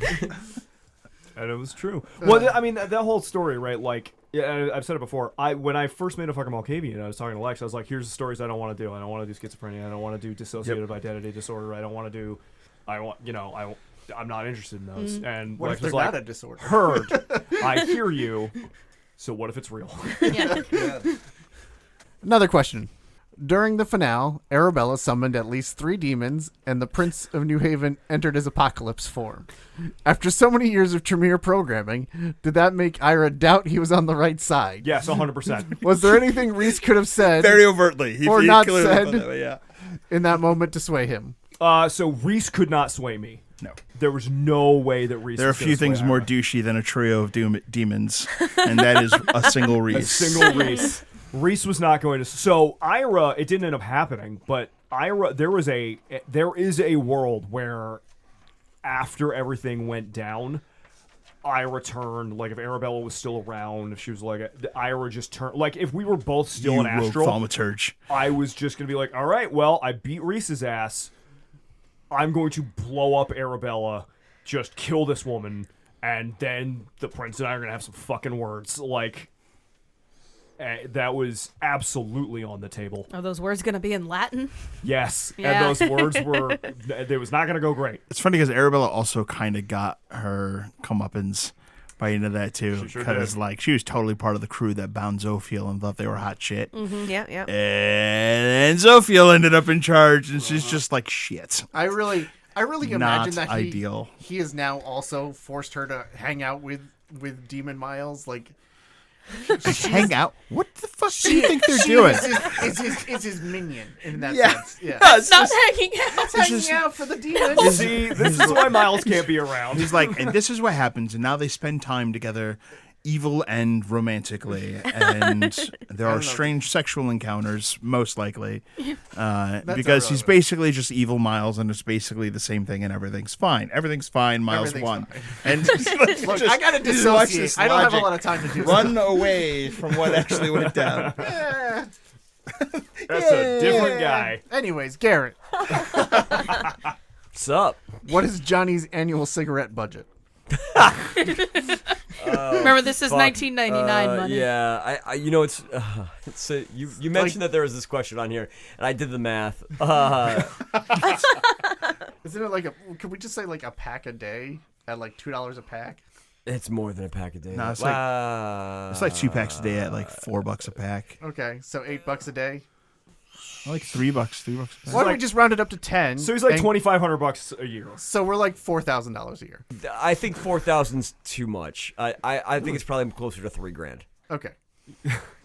$3,000's the budget. Work within it. And he's probably got a lot of really awesome Morley swag from the Morley catalog. Yo, it's like part of my childhood. Oh my God, Johnny does shop with fucking For fucking catalogs. Christmas? Ugh. No, but for like Christmas, he's like, here's a Morley sweater that you got. Here you go. There's a He's Morley got, like, wallet. a fucking CD case. There are fanny packs. He gave them away. Oh man, that's great. Okay. Lex, I have a double Zophiel here. What kind of demon was Zophiel? He ended up being so campaign important, it would be cool to learn more about him now. Feel free not to answer things. There will be an opportunity to learn more about Zophiel. Oh no. Great. Great. Part of Zophiel's journey involves the origin story of the Order of the Worm, which is some deep lore Vampire the Masquerade shit. I think Wynn briefly touched on it in her occult studies. But it's definitely like, some Eastern Europe, Middle East centric stuff. In terms of Demon the Fallen, Zophiel is a fiend. And he is essentially an angel of astronomy, prophecy, the alignment of the stars. And that's part of why Zophiel was able to present this all-knowing sort of like swagger when interacting. It's because it was able to like literally look at someone and see their past, their future, potential threads, etc., etc. It specifically had understanding of time, light, and patterns, which is basically like events. The light shit is how he pulled the fucking illusions and stuff on Miles and everything in the first encounter with him. Right? Yes, there are a few things that he can do to manipulate the senses, or like create sounds or block sounds, etc. And Yeah. I think we talked a little bit about how powerful he is, which is part of the next question. yes, as an angel, Zophiel was a seraph. Damn. Yuck. He's a big nasty. And what can stop him? What is his weakness? Which presumably Jessica can see. Hunters. Strictly speaking, Kinda. imbued are pretty much automatically a massive fucking problem for Especially when you're people doing like him. illusion shit and whatever. Right, and beyond that, they cause a faith tax. Yep. When they have second sight going around him. Pretty nasty. But Zophiel has the cursed by God flaw, and because of that, what Zophiel can and cannot do kind of is a little different than it would be for a demon of his power. So there are certain limitations and rules that this NPC follows that aren't like announced. Mm-hmm. And then there are certain like things that it can do that your run-of-the-mill demon cannot. But I can't give the specifics on that because that may actually matter some other chronicle. Some other time. Oh boy. All right, moving to some questions for all. I'm going to pose it to Rebecca first, and we'll go from there. What's your favorite broke the table, can't play laughing too hard moment from the campaign? Oh no. Honestly, just because like I'm gonna go with it literally thundering so hard during the Pendragon abduction scene that the cast was freaking out. There's a window that is directly above my shoulder to the left, and the sound comes through crystal clear. And something about that thunder had phenomenal comedic timing. And I guess I'm going to go with this, like, first of all, the cast was, like, giggling and, like, getting excited. But, like, as someone who often gets really paranoid that, like, I'm not doing a good job or other people aren't invested or, like, don't want to, like, listen, the cast freaking out and, like, being excited about this dramatic-ass thunder with the scene was really, like, affirming, honestly. Rob, how about you? Oh, God, I already talked about my favorite one, which is Wynn just jumping out of nowhere. And being like, you guys want to see a fuck alley? That means you get a free one. But so do I have to think of another one? Yeah. I mean, if not, we can keep moving on. Yeah, move on. I'll think about it because Okay. that one is my just number one with a bullet. How about you, Lex? Well, I was gonna say especially because like everything that had just happened is so fucked.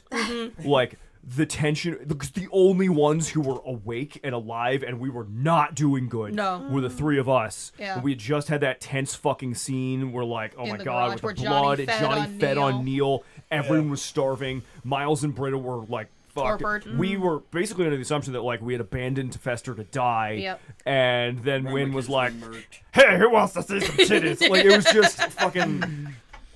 I think I said that exact thing. The juxtaposition was Same tone. fucking wild. I'll think of something else, but Yeah. moving on. I think that was solid. So, Lex? The scene where Britta had first arrived to Pendragon's Haven, and there's this awkward moment Britta's having, because I mean it wasn't awkward for Pendragon. He instigated it all, and there's this like fucking moment, and I look over to my left and I see Garrett hunched up, and he's just like, don't stop now, and like it was like just very invested in what was happening, and like it was like pressuring Rebecca, like, no, do it, do the thing, Do the dumb thing. Touch the butt. touch him. Garrett kept saying, bite your lower lip. Yeah. He was like, I forgot about that. yeah, no, he was not like No subtlety. an adult would like write a proper fanfic, and Garrett's like, no, just do this now, and like just started like, yeah, and it was he just immediately started telling Rebecca what to do next, and it was funny because like to me it looked like Rebecca was having this moment of like, I don't know if this would be like awkward for the players at the table or what have you, and she's like, I don't want to make this weird for anyone. And Garrett's like, yeah, make it weird. Yeah, and sluts do it. Get weird with yeah, it, girl. Come on. and like, and Erika needed no further like incentive to like jump in. Unleashed. So It's honestly super helpful for me. Like I was talking earlier about like consent and comfort at the table, like, and with my personality being someone who's like more nervous like that, like encouragement and like enthusiasm from the table, even though I'm not great at receiving it and showing that I'm enjoying it, is very, very helpful to me, like participating. Oh yeah, it was. You were definitely hesitating, and then Garrett's like, "Let them fuck," and it was just it's very effortlessly dispelled any concern for awkwardness. Fuck. That's great. Good pick. Garrett. I think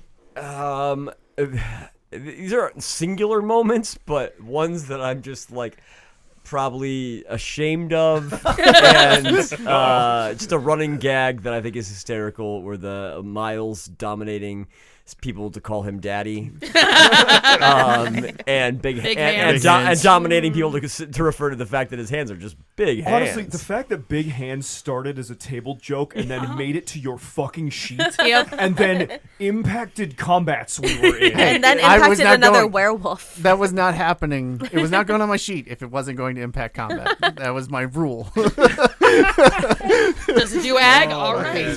Tim's like, yeah, comedy is funny, but seriously though, will my tens explode? Yeah. I needed to know the important factors here. But yeah, I think those two running gags are probably my favorites. I'm going to skip you quite for a minute, Erika, because mine is essentially the same, which was Daddy Roland's, the combi discipline. Call me daddy combi. Yeah. Which I think spawned some of that later on. Yeah. I think that one is the one where I think it's in the outtakes too, where we definitely lost our shit. It's definitely in there somewhere. Yeah. And now for yours, Erika. I am torn between a couple. The Mickey Mouse Neil will forever live. I mean, I can't imagine why you love that. there's a reason that in the fucking Ira Neal like bonus thing, I was like, Erika, I need you to do something for me. Yep. That one was good. Mickey Mouse Neil in the Halloween episode as Boo,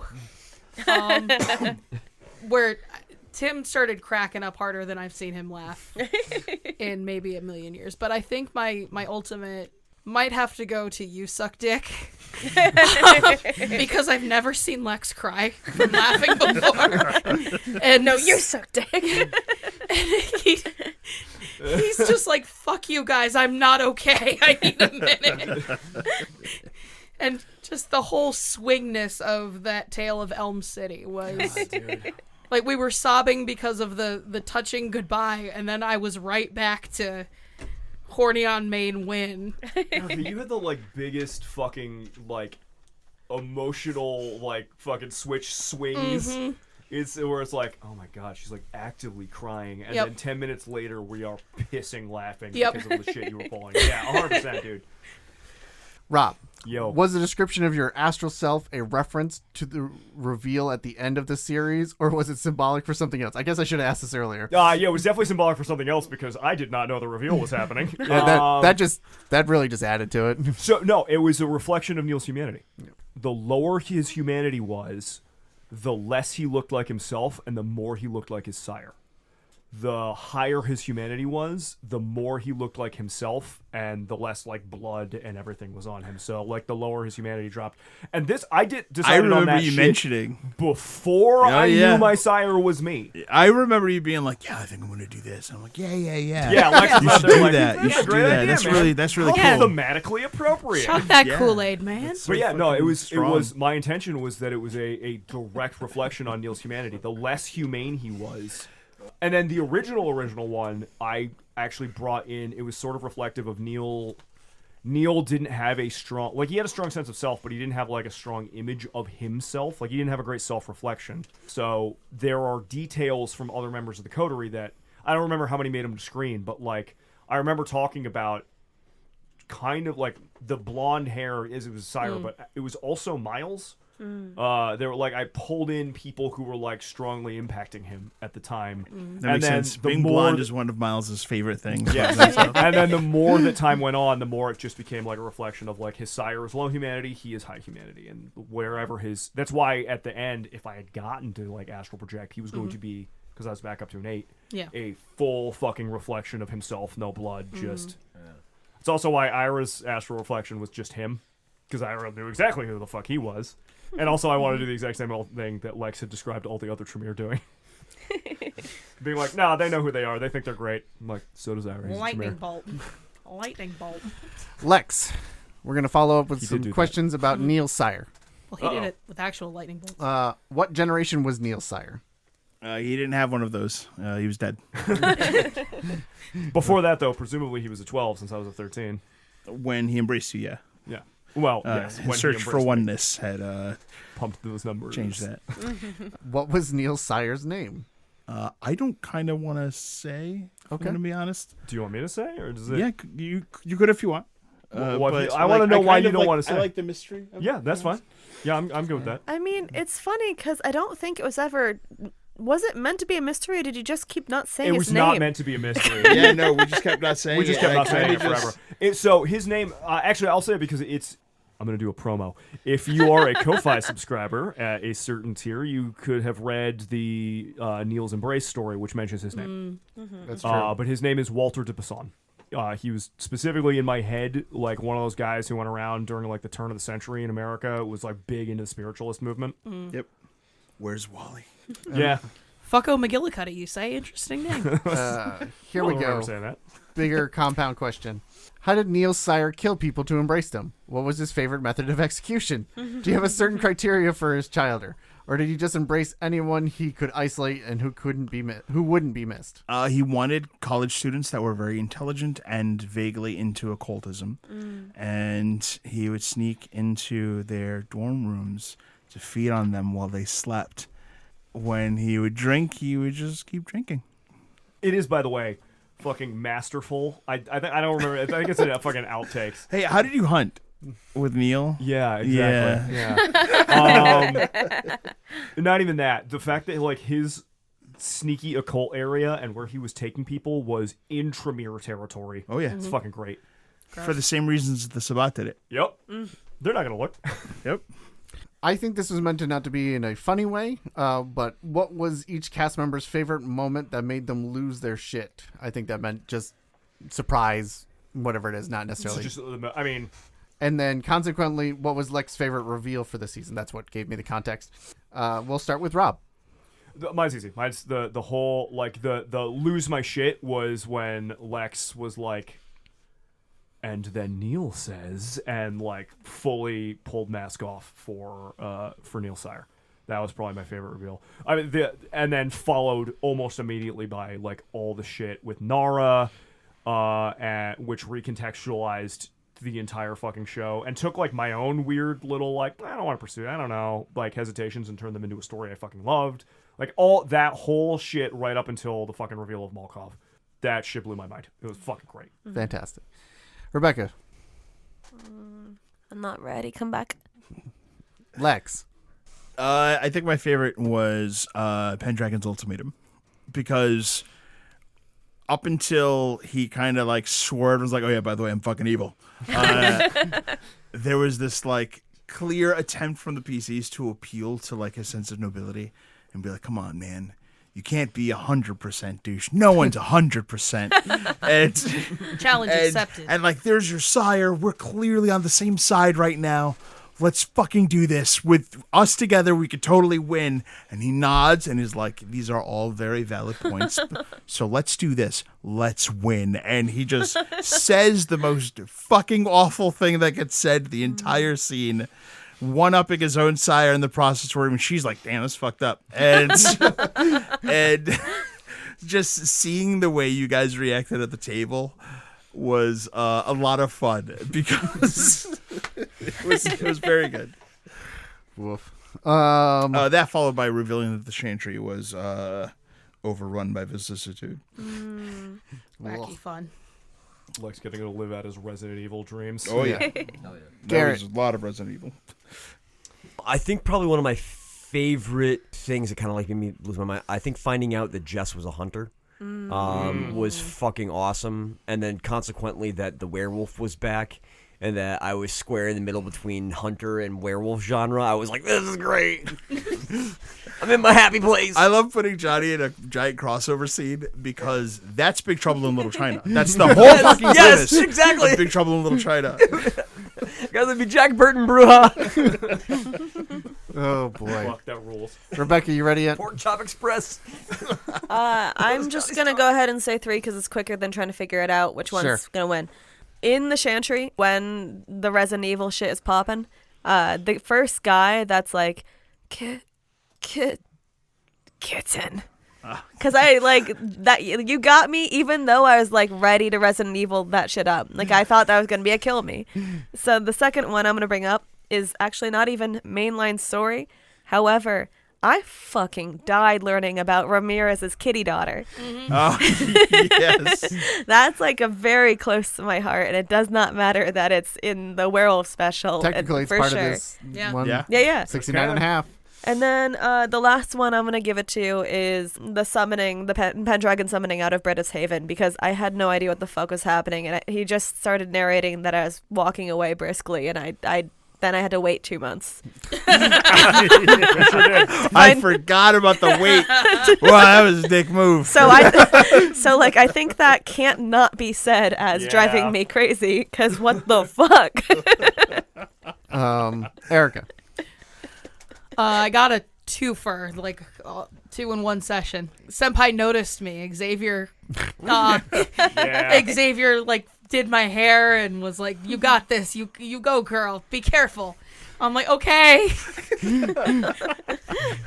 You're so beautiful. And then Archon, Wind Cabot. I'm like, motherfucker. That was such a fucking... really enjoy doing that to you. I know. That was... And I'm like, I know something's gonna happen because I can't think of a sin I've committed against the Camarilla. We were sitting around making our fucking lists around the table before Yeah. the scene started, and you were like, I think like, mine's blank, guys, I can't think of anything. I might be clean here. I murder people lawfully. Yeah, I either don't do it in the yard or I do the ones they ask me to.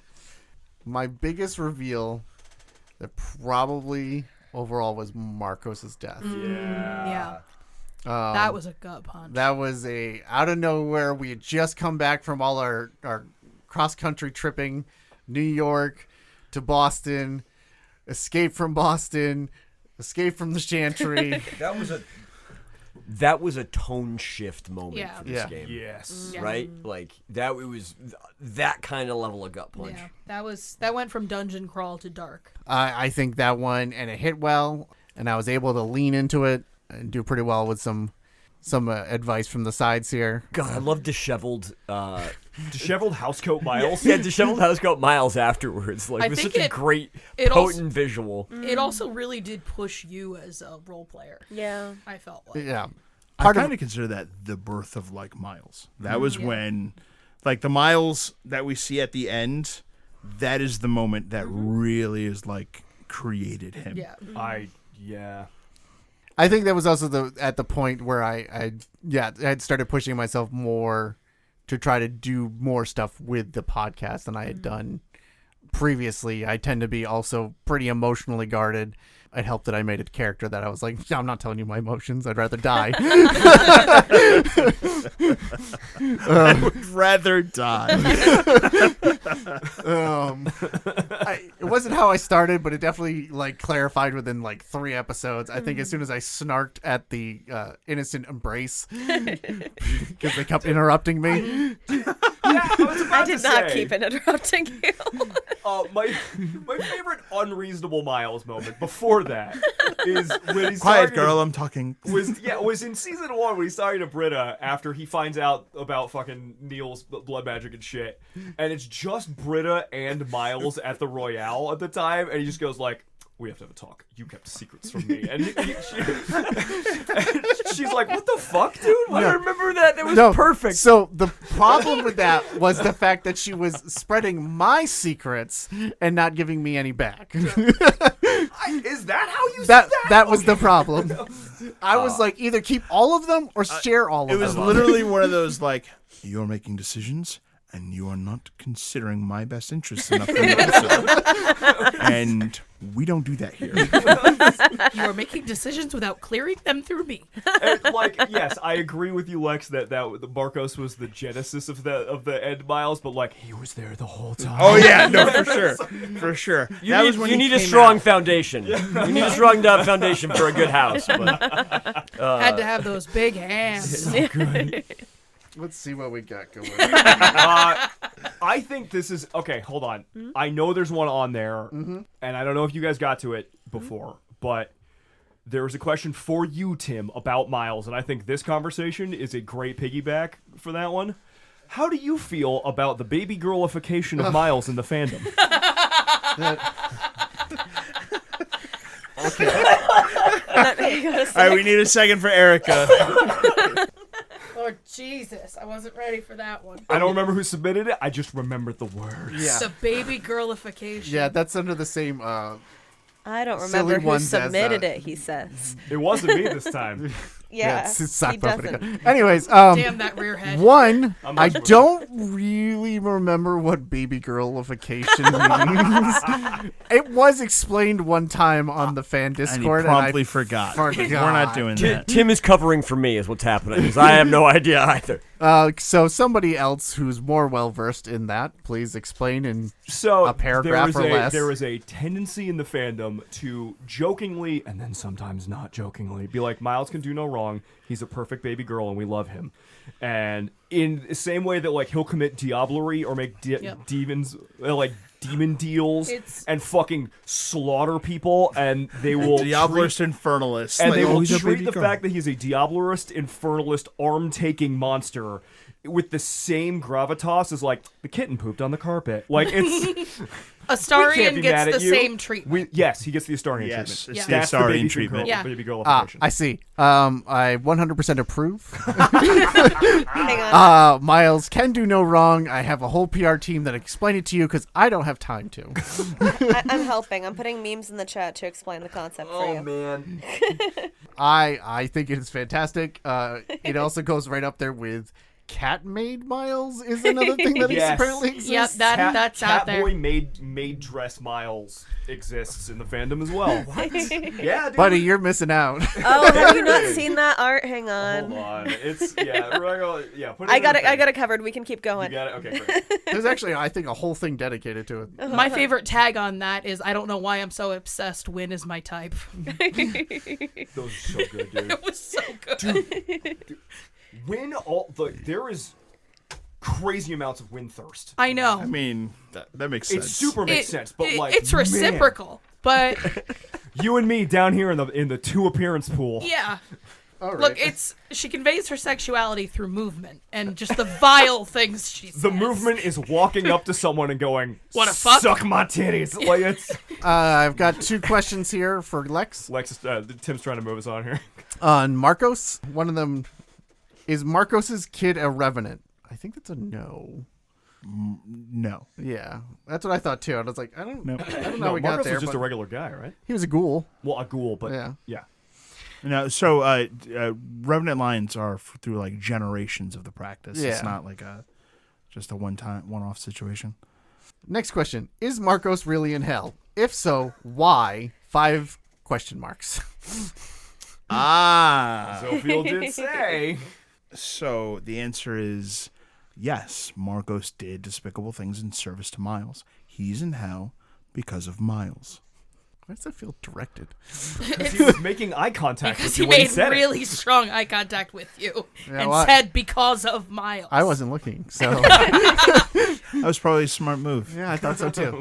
That PR team is really on it. Doing its job. You can be, the Renfield of Dracula, and sure, Dracula told you to do those things, but if you did them, and you did them out of the selfish desire to become a vampire, you're going to hell. Or just following orders is not a historically well taken Turns out, Right. defense. Rob, yo, Want to see some titties? oh boy, not right Tim now. starts reading immediately. No, we can't stop here. well- we have to keep going. we have to keep going. Anyways, Neil. Nope. Rob. It could be both. Yeah. Neil was extremely beloved by the fandom, not only because the character was well crafted and acted, but because your love of Clan Malkavian clearly shone through and touched many folks, myself included. Do you have any advice for folks looking to create Malkavian characters either as a player or at ST? Fuck, so much, but I'm gonna try and limit it because we can't be here for the next 2 hours. Fuck, he's not. Yes. Okay. So here's the deal, right? The fuck out of here. Part of the reason I love Malkavians so much. So Malkavians are often very maligned by people because they can be easily portrayed badly. This is all my opinion. Big And they fucking have asterisk. been. This doesn't count as legal advice. This is not legal advice. This is not financial advice. To me, Malkavians are not crazy. That's like a very reductive, they're the crazy ones. Like, that's not true to me. Yeah. Even old, because I know they're like a little bit different in like modern interpretations of them versus old ones. Even old ones are not crazy, big air quotes. They have a broken view of reality. And it's broken for a fucking reason, right? Like the Madness Network, Demontation, Malkov, they fracture your perception of reality because every Malkavian, the reason they all have Demontation is because there's a fragment of Malkov in all of them. So if you just approach it by flipping through the book, DSM? Yeah, if you flipping through the DSM and being like, I think this is a neat mental illness to portray, you're already coming at it from the wrong direction. To me, the way to do it is everything a Malkavian does should make internal sense. Yes. There should be an internal logic to everything that they're doing. The problem is all of that logic is built on a broken foundation. So my best advice, and again, this is just my opinion, my best advice is figure out what's broken in how they view the world, what's broken in their outlook, and then build a person out of that.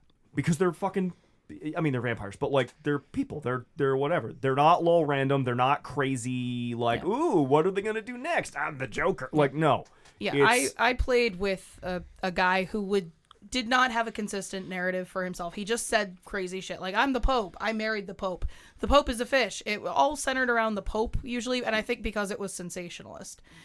And I'm just like, I'm just going to injure you as a person. Yeah, like it's not lol random by any stretch of the imagination. It's so like I'll use Neil as an example because he's the one that I wanted to play, right? Neil had a lot of issues that to me are very relatable, right? Like he's extremely anxious. He had a lot of social anxiety. He couldn't quite express himself, right? So he was looking at the world through a broken lens. Like, imagine if you can see, like, take Cassandra syndrome or whatever. Like, imagine you can see fragments of a reality that other people can't see, and if you explain it to them, they think you're a fucking idiot. Like, all right, what would you do? What personality would grow out of that? And yes, the way that mechanically things happen is it manifests in derangements, which is like a mechanized version of, like, sometimes mental illness or whatever. You have to take those as a guideline. The other thing I would say is there is a tendency sometimes for people who want to play Malkavians to play their derangements so hard and so big that they take up so much room in every scene that they don't allow for anyone else to do anything. That like, there would be a moment in like Johnny's scene where he's talking to his daughter, and like, were I a different kind of Malkavian player, I could just like interject in the middle of his emotional thing to be like, well, Jessica, did you do your homework? Like, it just to like whatever. And it makes sense. You'll get people being like, well, that's what the Malkavian would do. It's what my derangement makes me do. And that's what your derangement. But that's also why you have a pool of willpower. That's also why you have a pool of willpower. But even beyond that, with ones you can't suppress or whatever, you are in control of your actions. That, the fucking Doom 2016 meme of like, you control the buttons you press. Like, meter out when you're going to use your derangement, when you are going to lean into that, and also build around that derangement a more complex idea of how you see the world and what you are. So Neil's derangement was technically hoarding, right? He had an obsessive compulsive like hoarding stuff. All the anxiety and all the whatever. So I did some research and I just whatever. Like, really, he had an anxiety disorder, and that presented in a lot of different ways. I chose that because I have anxiety issues, and so it's something I felt more comfortable playing.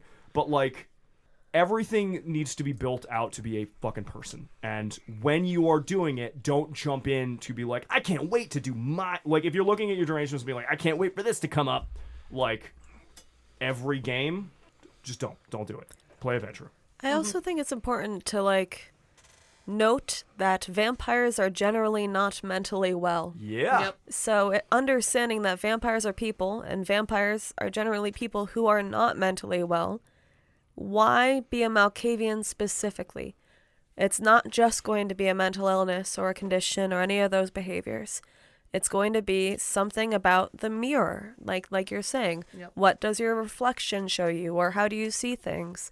What does it mean to the character to be the way that you are? Yep. Yeah. And in terms of like a Camarilla game, right? Like, they are oracles and seers, and like, they have utility. They are often annoying to like the stuffy Ventru or the Toreador who are like, whatever. Like they don't like it, but in the way that, like, if a guy just came up to you on the street and started telling you truths about yourself, that would be deeply off-putting. Yep. Like, you would not be okay with that. And that guy could be 100% right and seeing the world way clearer than you, but it's not okay that he just walked up to you during a cocktail party and be like, did you know that, like, you're going to die tomorrow? Like, that's not... That explains a lot. So anyways. But, you like, getting like the way you said, you can make choices about your character. 100%. And you can be a quiet type that really sits there brooding on the fact that you can see into infinity. And when, someone comes up to you and asks, hey, what's going on? You could be like, I'm having a really hard time processing infinity right now. Yep. Yeah. And it could be as reserved as that, So right? I want to give you guys. So also, I mean, this is maybe less helpful advice. If you want to play a Malkavian, like a strong Malkavian, have a table like our table. Yeah. Like we talked about stuff. Like you guys gave me space to be weird because we talked about hey, I do want to be questioned or whatever, but not shit on or what. Yeah. And then, let's find a balance between the two. And you guys were extremely supportive in that. So have a table who is willing to support you being a Malkavian, and also while you're being a Malkavian, don't think of yourself like the crazy main character. Yeah. But also, that's my. Tell you if your Malkavian's knees are ashy.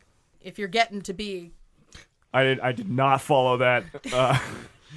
Have a table that's willing to tell you if you're taking it too far. Yes. Oh, straight up. Hey man, can you dial it back? Yeah, if you're. Why would that try out your knees? It's a metaphor for. A friend will tell you if your skin looks bad. Okay, fair enough. So a friend will tell you if your Malkavian is over crazying. Yeah. But then also have an ST who will play with the Malkavian themes. I don't know. Yeah. Why do you want to play a Malkavian? And then go from there. Yeah. Sounds good. Moving to everyone. We're going to start with Garrett on this. Funniest instance of dice rolls. Situation, dice pool sizes, outcome of rolls, etc. I feel fucking attacked. Yes. I'm pretty sure there was. I think there was one scenario. I think the one time Lex was like, "Buddy, just re-roll the dice." There was a time once during one of the games where I was making a trivial roll against some just mook, and it was like a strength brawl or something like that. It was an absurd number amount of dice. And I botched it. It was 18 dice, and I had negative successes. So I think Lex looked at it and was like, "This just actively derails the story. Just re-roll that, and just so you succeed. It's fine." I think it's the only time that and it was really just the most was a really weird time for someone like Johnny to be like, "Oh, it's too heavy. I drop it." Yeah, it was. I was just like, what? How? yeah. So there you go. Yeah. Erika.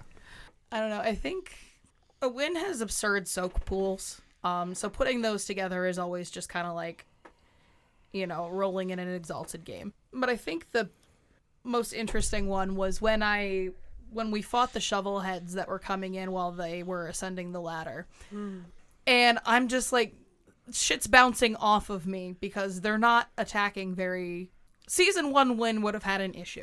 Season 3 at post-rave win shouldn't have had an issue.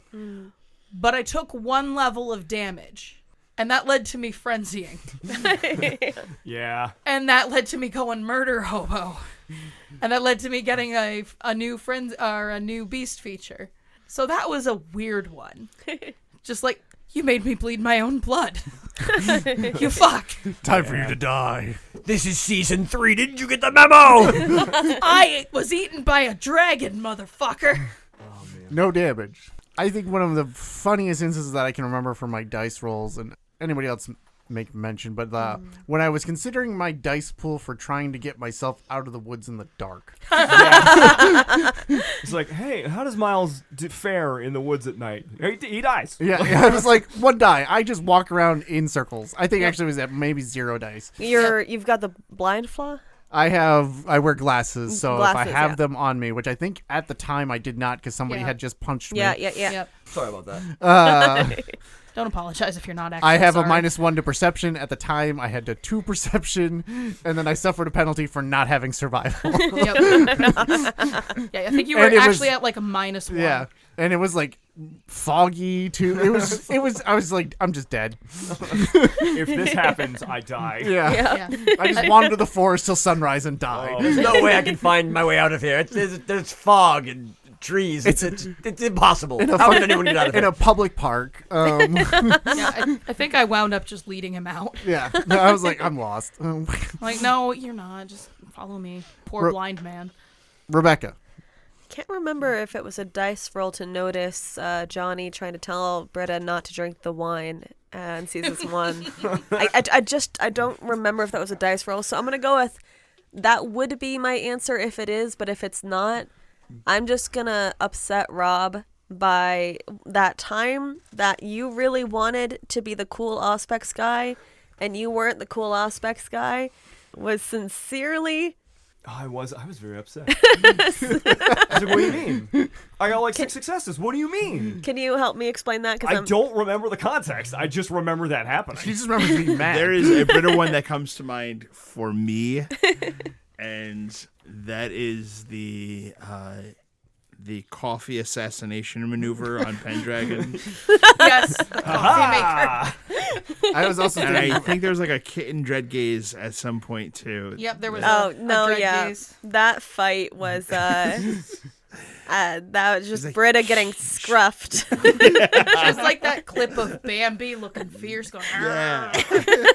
Oh man. I was that goes later along with trying to escape from Pendragon's grasp as he was asleep. Oh, no, yeah. Yes. yeah, that was rough. Can I get out of bed without waking him? No.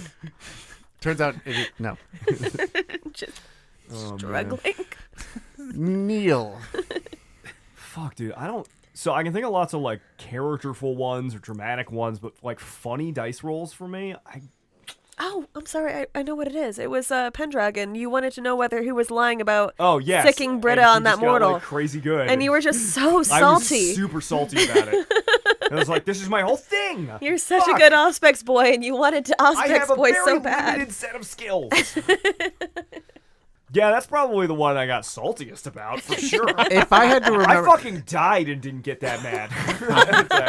I think it was your courage roll in Hell House. I mean, that was... So, yeah. But also, like, that's just Neil's courage rolls? I don't know. I if, understand, but you ended up running into the other room to like dive over cover, and that's where Vito was. So the series of events that came from failing that courage check. You'll notice, by the way, that like after that, which is very early in this campaign, I spent willpower on courage rolls like 9 times out of 10. Shares like this is never happening I'm again. never letting this happen While having again. your ribs pushed into your own heart That shit probably sucked. inspires you. Good inspiration. Man, you guys have been through a lot of crazy Yeah. fights. Yeah. Yeah. Damn. I mean, as a side note to that, and I was thinking about it, because the difference between this and like D&D is that every one of these combats had a purpose. Yes. They were And all stories. so No what random that's, encounters. which means that they're all the stakes are there, which means the death is always on the line because they're all with a purpose. Like D&D has some fights and you're like, that's not on the line here. There was some random shit that we got into. Like, there was the time that Johnny came and he knocked on Miles's door, and Miles was being salty with Johnny, so he had Marcos lock the door. So Johnny broke down the door. Oh my god, I forgot about Yeah. that. Was such petty And- bullshit. And then Britta and I show up and we see that Miles' door is broken down, and we're like, oh god, what's happening in there? So we go stealth and we go creeping in. We're like, what the fuck is happening? And like, they spot Wynn, but they don't spot Britta. And she just pops up like, what's going on here, guys? And whoa, fuck! Sorry, I kicked your door down. Don't apologize unless you're changing the behavior. Do we answer you that one? Yeah, I mean, I guess that's mine for funny dice rolls. I thought that's a decent, like... How about you, Lex? I mean, For dice rolls? Yep. Jeez, there's a lot. Yeah, you have a lot more dice rolls dice than the roll rest of us. comedy. I mean, there's been a few occasions where I'd be rolling fucking fire, and then the NPC would just kind of like, whoops, nope. But like, I don't know, it's not funny. I feel like it's like, It's funny to you. yeah, I felt like it was a welcome reprieve on that occasion. I would have to go. I don't know from your side of things, but it changed things to a degree. And the beginning part of it was kind of funny. It was the Marcus Vitel ward problems. Oh no! That's a good point. Yeah. Me just being like, what the fuck? And God then damn it. and then he opens the door and basically a robe and is like, "What are you doing?" I actually, I think as far as like, I don't know. oof, this is going bad. When you guys had successfully, essentially battled the spawn of an ancient Illuvian, that was Vito. and we're like kind of like hot shit after that. You guys went to the Bruja rave, and Which is all about us getting gassed up. oh yeah, and you guys are all like just feeling good, and everyone's a badass, and then Kabir is like, "Hey, Johnny." I got my fucking. I got mine. I remembered it. Hold on. Let him finish. Let him finish. I feel like Rob's about to tell the same story. Please go ahead. Mine is just double, like fucking botching a spray paint roll. There were things that you loved making me roll, by the way. One was athletics and the other was courage, which you fucking loved making me roll that shit. And Well, if we're not sure it's gonna work out, I gotta have yeah, you. it's super fair. I mean, he makes me make a lot of conscience checks, Oh, and it's for a very sure. low roll for me. You're gonna make yeah. a big deal And out then of just, being like, bad at fucking- something. The rolling series of fucked up rolls where I botched the spray cane, spray myself in the face, and then Britt is like, I can fix it, and botches her roll to fix it. And then I go into the room and be like, oh, this sucks. I'm having a bad night now. And then I get fucking kicked I out. was Like, so proud. I was what so a- ready. I had sail on my sheet. You have like a special secondary skill. Botch. What a horrible series of events that was, because like Kabir comes up to me, he's like, "Yo, we gotta fuck up Weather's car," and I'm like, "Oh shit." You're I right. got my friend's backs. Like, if this was reversed, I'd be fucking up your car with Weathers. But tonight, I'm fucking up Weathers' cars with you. Bold of you to assume Kabir has a car. And when Weathers comes for me about this, I'm gonna let him beat my ass, because that's the way you fucking roll, right? But then he frenzied, and I was like, oh shit, he might not beat my ass. He might just fucking kill me. Like that. Like I. Then he shoved Kabir's I don't know if- arm inside I don't know him. if you saw the fear in my eyes when that frenzy roll failed, and I was like, That's what I was getting at. Is you guys had just slew a fucking dragon, and then Weather's like, yeah, I guess I'm gonna freak out. And the tension at the table, it felt like a clear escalation from the time you guys fought a dragon, which was Yeah. very funny to me. Well, my favorite part about that fucking scene, by the way, is just like Weathers spent all the way up until the rave getting shit on. Yeah. Basically, like his role in the fucking community was to get shit on. Yep. And everyone's like, "Ah, fucking Weathers, what an asshole, what a pussy." And then like immediately he's like, "I'm frenzying," and like half the Bruja went, "I'm going inside. I ain't dealing Oh, with yeah, fuck that, Like, fuck that." Hell no. The funniest part about that and the punctuation you put on it with Rufio and the fucking dogs showing up and being like, "Nope, never mind. Nope, I don't want that I smoke. thought this was our fight. This is not our This fight. is not our fight. I do not have a ticket to this show." Because of the origins of like Weathers and where I drew him from, he had 4 dots of martial arts. Which shit. added on top of his brawl rules, which is why he was just the best fighter you guys ever fought. That's And, fuck. was just a bad motherfucker. That's it. Like straight up. That's so fucking. That's a good. big pool. And there was a plot I never actually ran, and I cut it because I couldn't figure out a way to like squeeze it in. But when I originally made Weathers, he had a fucking katana in his office, and it was supposed to have been a gift from like this Kwaijin like best friend he had, which was supposed to be like his parallel to Johnny and his best friend Kabir. And it was just this fucking magic bullshit ass katana that never like he doesn't pick it up. It doesn't really come into play, but it's just this like little factor in his office that could be like referenced or used later. But I actually cut it because Tim wanted to have a He wanted to be a katana, katana guy. and I felt like 2 katana. It was like One much. too many. Yeah, and I just That was a great call. Tim would try and fight him. katanas follow the same rule as ninjas. Right. The more of them, the less powerful they are. exactly. So I had cut that, but he was definitely still a martial artist. At some point, in the future of these characters, I imagine that Ramirez comes to Johnny and explains that both Weathers and his daughter have gone missing, and that there's a Kwaijin tournament happening, and that he needs Johnny's help to go figure things out and rescue them. So we go to a Kwaijin martial arts tournament where I have to go fucking, get involved in shit and There's a whole bunch lay of down just the law. Wuja wire work. around Johnny. Johnny's just kind of like, fumbling through the whole thing. We're talking about Nyx. What generation is Nyx? How old is she? What is her Malkavian derangement? Nyx was a 6th generation Malkavian. She was something called a monitor for the Nkanu. Her derangement is a derangement called sanguinary animism. And basically any person that she drinks the blood of, she kind of has these like almost like prophetic like interaction and hears their voices, etc., and becomes like kind of haunted by the persona whoever she feeds from for like a period of time. She had this whole thing going on where she would cause certain Malkavians to be very much unsettled by her presence. Yep. And that was actually because of her dominating presence in the Madness Network. So particularly like nefarious Malkavians and shit would be made to feel extremely uncomfortable in her presence. Oh, you fuck. I just put that together. I wasn't upset by her. Right. I was upset by her. Okay. Walter. But to be fair, so yes, that was because of your connection to your sire. But I had not yet decided, like... Oh, for sure. Yeah, it was... Yeah. There was a possibility in my mind that, like, it wasn't a network thing. It was just Neil was intimidated by it. That was like... Is there a reason Nyx and the other Nkanu don't interfere? That's the rule of the Nkanu. They exist separate from the Jihad.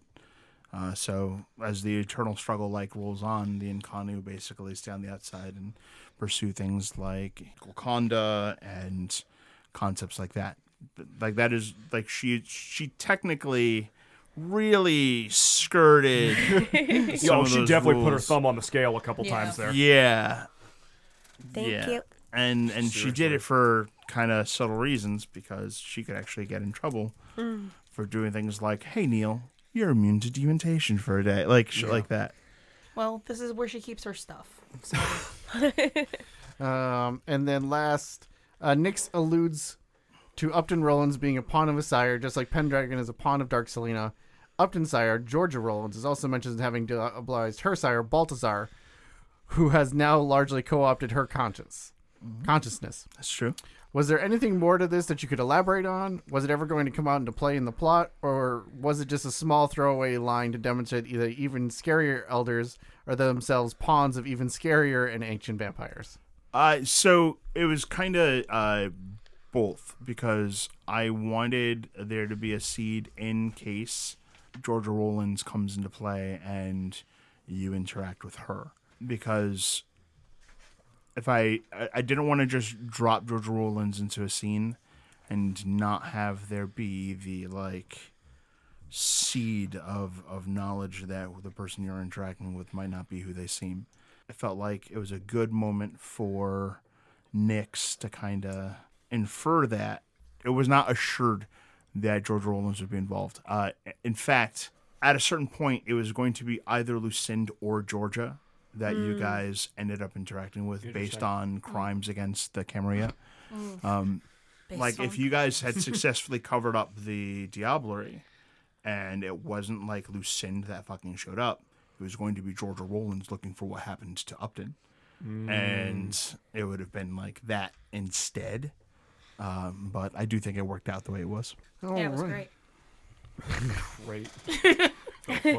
Moving back to the group as a whole, and we're going to start with Rebecca on this one. No, wait, Erika. Oh, boy. Who was everyone's favorite NPC from Path of Night and why? Thank you. I don't want to start. I don't want to start. Top of your head. Woof. What a question. Yeah, that. I mean, the next one technically is more interesting, but we'll see how that goes. We're not going to throw you off the island if you happen to change your opinion later. Erika's voted off the podcast. She can't be here anymore. Yeah, fuck off. Make me. I can't do that. You No, know that. I'm aware. We would both get hurt.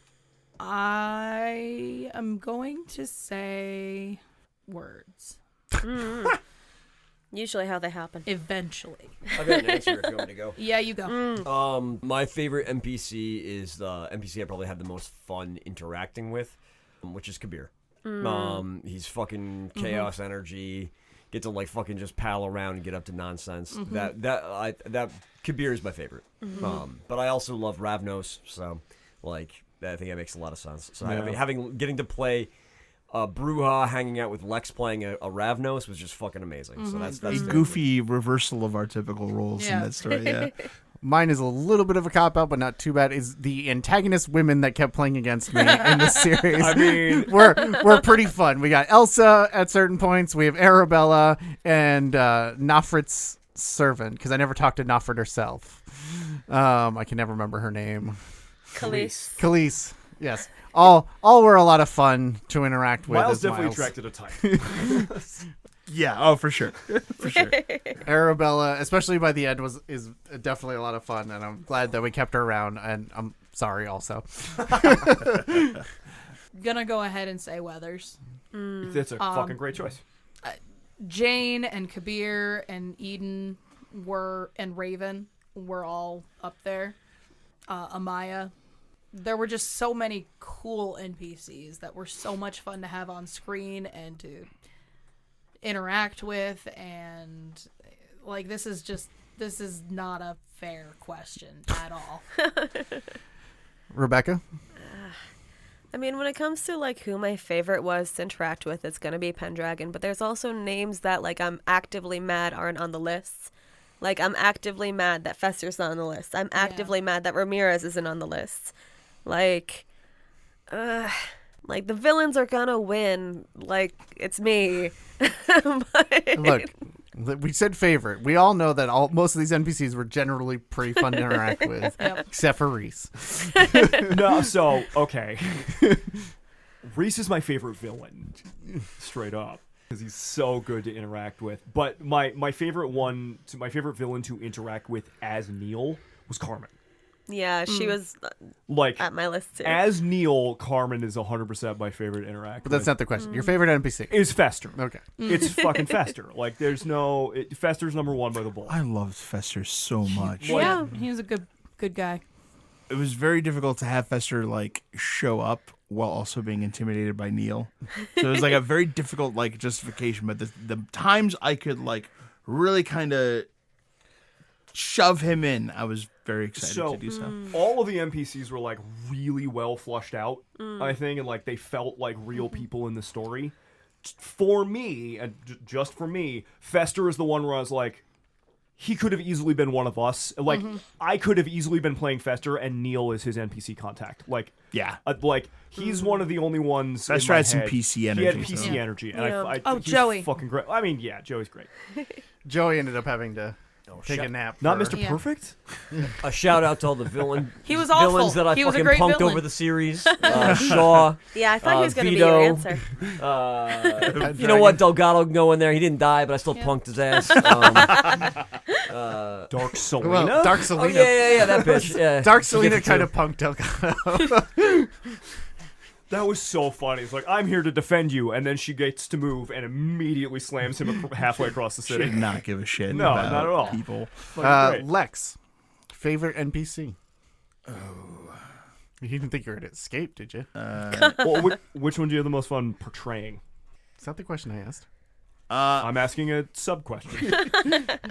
There's a bracket. Different ones for different moments, right? Like, obviously, Vito was very fun for me. But for wildly different reasons, Dark Selena was also very fucking fun for me to play. Chaps. I think, actually, if I really comes down to it, the NPC that I had the most fun playing was Elsa. Yeah. That makes sense. I actually see that. I think Elsa was she was in very interesting scenarios because she was very a powerful person, but was never the most powerful. And she had to kind of be a lot more clever, and she was very smooth. Much better at the game than any of us. And I had to sell that, right? And it doesn't work to just be like, this NPC, you can tell they're just like really fucking brilliant. No, I have to kind of sound like with NPCs, like they're that smooth, and it's tough. With NPCs that you really care about, they get costume changes. throughout the series. Yes. Yeah. Yes, they do. Regicide. Oh god, it's so good. I think she had multiple, and was probably like one of the first NPCs that got like actual like costume descriptions. Oh, yeah, it's a and- funny way to look at that. And I'm obligated to because she's a fucking Toreador. Yep. So like what she's wearing has to serve as like a hint as to like what she's trying to accomplish. Correct. Regicide. That was fucking great. Yeah. Some questions about Dark Selena. Is Dark Selena still alive? If so, how did she survive? Wow, I guess we're gonna just kind of fucking go there. Dark Selena is dead. Yeah, Johnny. Dark Selena met final death in that scenario. Does she stay dead? I don't fucking know. There's no one out there with resurrections in Yeah. that scene. But she has died. I started after that doubting myself and being like, should I have been staking the pile of ash? don't Like think I that's was how like that coming to the works. worst. So scarred. Keep killing it. We need to call more people to keep killing it. Find the ash Yes. that was his heart and My- stake it. My evil boyfriend couldn't kill her, so Johnny couldn't either. My evil boyfriend's the strongest guy I know. In my opinion, Bruja. that is exactly how Johnny took that shit. Because she's like, I don't know, we gotta call Pendragon just to make sure she's dead. And Johnny's just like, bitch, I rose from the dead to get her. And you She died got killing got. her. Oh, I'm sorry. He was resurrected. Just to fucking Spite himself back to life. yeah. I just said such hurt feelings. Like Johnny's like, you don't think I got this? Follow up. What was the ability Dark Selena used to dominate Johnny at the rave? Dominate. Yeah. No, she has the ability to control everyone descended from her, and her successes basically run down generations. So I will just kind of reveal this. She was essentially a fucking Gehenna cultist that was not loyal to the Sabbat Sing it, JJ. and was very much like down with Troil. Now, in her mind, that's being loyal to the Sabbat because Troil was the only person who's ever actually killed an antediluvian and wasn't one themselves. She was kind of dipping into like strange and terrible power, and as a result, she could do things. Are you riling Lex, up you're the dog doing down? this again. All right, no, stop it. You got his ass. Got him. I won't go outside. Can I split for a second to bring him outside? Yes. Yeah. No. Bye, buddy. Look at that tail. The Yeah. power she used to dominate Johnny at the rave is actually called her hips. And they That's- don't lie. There's a Nope, they don't world lie. where that's true. Is it this one? Is this real life? Question is, who is your favorite coterie member aside from your own character? We can couch this however we want. I know that we're all like, well, that seems a little mean, but That's a weird question. it is. It's by Ko-Fi member too. So So we're hoarse for it? are you good? No, I have pneumonia. Yeah, we know that. All right, here's how I actually think And I I'm have. me. Tim's like, you've already used that excuse. I'm going to keep using it as long as the pneumonia's here. I actually think I have a way to couch this answer, right? In a way that's not weird and Okay. putting down 3 out of 4 people. Johnny is a character that resonates with me as a listener and is one that I could see myself playing. I mean, I'm literally going about to to. be playing a Bruja. Yeah. And themes that really resonate with me are regret, dad feelings, like struggle, and Johnny embodied all of that shit. So like of the characters at the table, the one that I could see myself in the shoes of, both as a listener and somebody who's like, oh, I would play that shit, it's Johnny. Yeah, that's gonna have. I was gonna couch mine. Yeah, too. because to be totally honest, like, we're all like, oh, that's a weird question. I don't think the coterie works without every one of the fucking characters. No. I mean, that's how a coterie. But yes, that's how Where's coterie works. superfluous Jeff over here? It'd I'm be talking about. Man, we never did get much Classic screen time to superfluous Jeff, did we? What's Jeff up to? No. Dougie.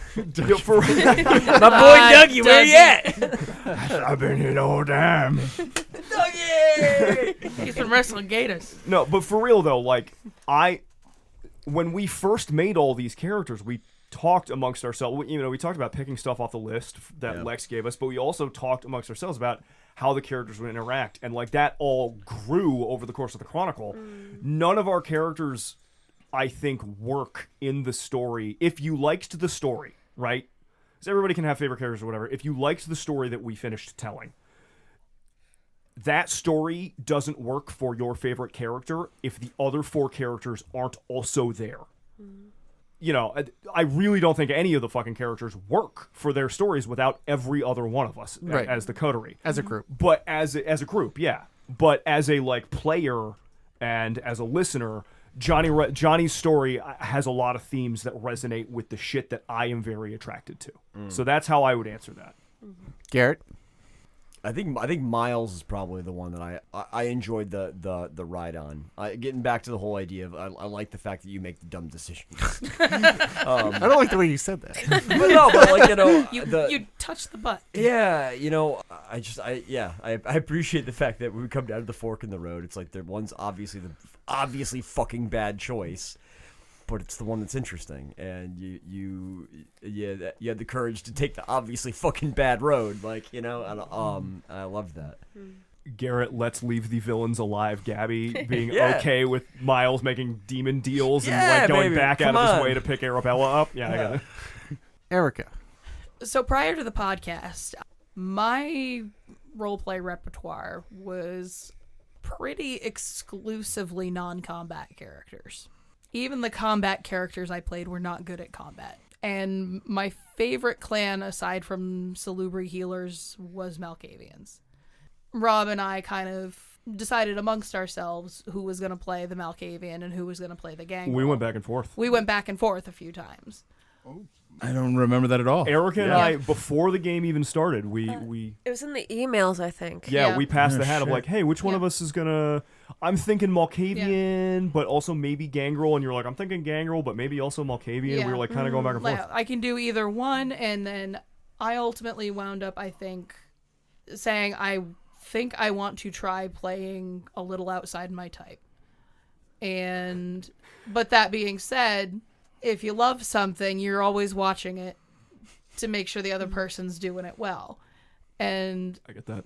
And therefore, Neil obviously resonates with me as someone who loves to see how others with distorted logic view the world. And someone gave me a huge compliment on, I think it was the Discord the other day, saying that I have this tendency to play human adjacent characters as more beautifully human than the humans, which I'm going to put on a pillow at some point and just keep. That's awesome. And that's very much how I view Malkavians, as just so tragically human in this world of monsters. And Neil was so tragically human to his detriment several times. And there is a reason he was always the one who brought her back. Having nothing to do with their relationship, having everything to do with his humanity, even when he had lost most of his. And, you know, maybe it was the distorted logic. Maybe it was the fractured view of Wynn that made him see her more clearly than other people. Maybe it was, I don't know what it was, but you played a Malkavian and specifically Neil beautifully, and it resonated with, I think, the broken parts in a lot of people, but definitely with me. Huge ass compliment, dude. Thank you. You're very welcome. For me, it would be Britta. As a character that inspired me to do better as my stuff, I could not play Britta like that. I wouldn't. To be fair, I couldn't play Bruja like Johnny or... I can't do that. It's just not how I work. We all know that. But the roleplay that you were doing and the ways that your characterization was allowing more characterization for myself and others was really helpful in a ways to push myself as a player of this character in a different political sphere, but like being better at the things that I was doing in terms of trying to do some more descriptions, because I forget to describe things all the time. I could actually see, like in a lot of your earlier interactions, Britta just refused to exist on the wavelength that Tim, the player, would normally interact on. So you'd be like, this quick thing, whatever, ignore it, we'll move on. And she'd be like, I don't understand. Explain, motherfucker. And Tim would be like, Come correct. no. And she'd be like, yes, what do you mean? I don't get what you're saying. Please continue. And Tim would be like, fuck. And he'd like, and he'd have to be more, Tim, you're a brilliant role player, but you are usually, up before this game, you are very much I like numbers guy. Emotional situations, making decisions. You hated picking the wrong thing. And it would viscerally upset you if someone made what you considered an unintelligent decision, which, by the way, is any decision that is not for maximum effect involving the acquisition or use of equipment. And that's still 100% true. Yeah, and I haven't changed it all. I will say that Britta kind of brought out the best in you, because you'd be like, these mechanical choices, why? And you'd be like, oh, fucking Christ. And like you'd actually like start, and it honestly over time it became very natural to you, and I think a lot of the evolution of Miles is owed to Britta's just fucking refusal to deal with regular Tim bullshit. Thank you for letting me in. Yeah, and I think also from the sidelines, me being over here helping you with like your super spy stuff and being like, just shoot them. Just shoot them. I cannot understate the amount of times that I have just handed my sheet to Tim and said, tell me what's going on. And every time Tim would be like, the same. We are not reinventing this. Shoot them. Kill them with your bullets. And then you would. And it worked out. It's a great effect. He was just there to give you the reminder, like, no, it's okay. Shoot them. Shoot them dead. We even each other out very well, I think. Use them bullets. Well, I think, like, a great example of that was when you were doing, like, when you had to, like, make nice with Elsa. Oh, yeah. Britta got you there. Yeah, Right. 100%. Like, I don't know how much, like, the audience or whatever, like, is, like, it's pretty obvious. Like, Britta handheld you through talking to Toreador, which led to the fucking great-ass scenes of, like, you just sitting there, like, playing piano and, like, doing whatever and, like, getting allies and, yeah, and that was fucking Britta / Rebecca. Look, these people keep making stupid decisions. It's not my fault. They weren't thinking about the stuff. Gosh, I don't know. How much ag does the piano do? a lot. Depends on how hard you hit them with it. There we You're on go. the same page. There we go. I know what's up. Oh, Rebecca. I am going to pick Win because, first of all, I mean, even just on, like, aesthetic levels, right? Like, I am a huge fan of the speaker with the dead merit.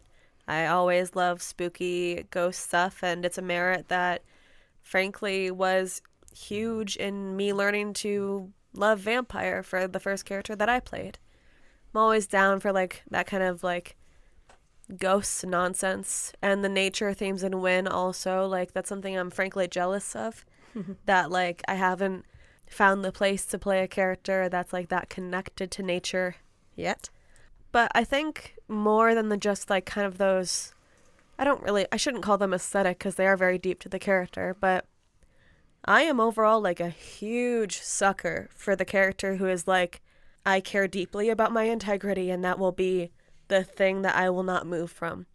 That kind of story has always been something that's, like, deeply resonant with, like, I mean, that's how I am in life. That's how I seek to be. And when I read, watch, hear, whatever stories of characters who are like that, it's deeply inspiring to me.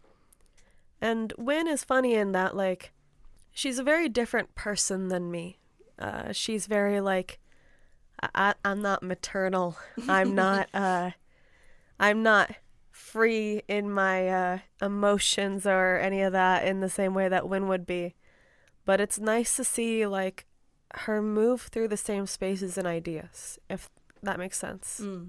And she's always, like, I don't think that I could have made my character without Wynn being there to balance Britta out. There's a lot to be said for like how characters are constructed in media overall, but when it comes to nerddom, like the way that characters that are women interact with each other, interact with the world, and when you only have 2 women as voices at the table, the way that you play off of each other and the way that you build off of each other matters a whole lot. Mm. And I found that we naturally had these sort of extremes, and that they made both of our characters stronger. Like where Britta might be more like, let's say, sexually repressive and Wynn's out here getting people to get in the kissing alley. God. The kissing alley? Is that how our... Didn't Called have the a better Fuck name Club, for it. actually. I'm sorry, the Fuck Club. There we go. I hate all this. It's like, it was really, really cool for me specifically because it meant that, like, when each of us would make those choices, it wouldn't be like speaking for all women TM. Mm-hmm. We would have these extremes and they would be respectable in both the characters. Mm-hmm. And I just, selfishly, that like I really appreciated having that. It was a lot of fun for me and I really enjoyed it. Yeah, her dragging you to the ladies' room when you guys first met was pretty important. Yes. That conversation was probably like the best part of that first episode. Totally was agree. Like, totally agree. Hey, yo, we're vampires. Yeah. I'm the ones that told you this. Everyone else is talking around circles here like fucking vampires. I'm going to talk to you like a person. Yeah, so look, all these men are talking around you instead of talking to you. I'm going to talk to you. Frankly, the center of the female experience is talking to other women in bathrooms, and that's true. Yeah. Or in cars when you throw a phone out the window. No, sorry, it's bathrooms. Nice try, though. I will say that the Britta and Wynn sex talk in the car. Oh, yeah. That was... It was very good. It was so satisfying to me because... I'm not going to lie, Wynn could have made it super horny and awful. Yeah. But that's also just... detrimental. That's not who she is. I mean, generally speaking, it is. But generally speaking, that's who she is, but that's not who Britta is. Right. And she does have a very strong sense that sexuality is extremely individualized, and no one should prescribe to say what is right for someone else in their sex life. But everyone should know what they're doing with it. Wynn's reaction to the Pendragon stuff being like, all right, I'm going to support you, Britta, we're going to do this. And all of the boys being like, what? Oh my God, that was so good. And frankly, that kind of mimics our He experience. doesn't even go here. Miles backed off a little bit later. I was like, after he kidnapped her, I was like, she got him. Well, Miles was just like, you're in control. You've won this. Dominate him. Claim your prize. Went out here like, okay, we're going to talk about how to Pussy be whip safe and how to be emotional. And Miles just comes out of left field and is like, sex is a competition. So long as you're winning, it's fine. And Turns to Johnny. This Pendragon's taking the bait. Fishing?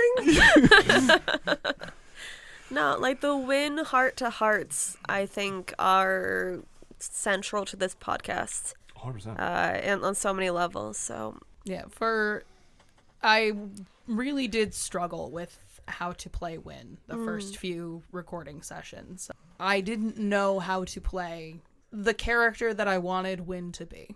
I didn't want her to be aggressive so much, but I didn't want her to be submissive. And there is very much a balancing point between the two. And I'm very glad I eventually found it.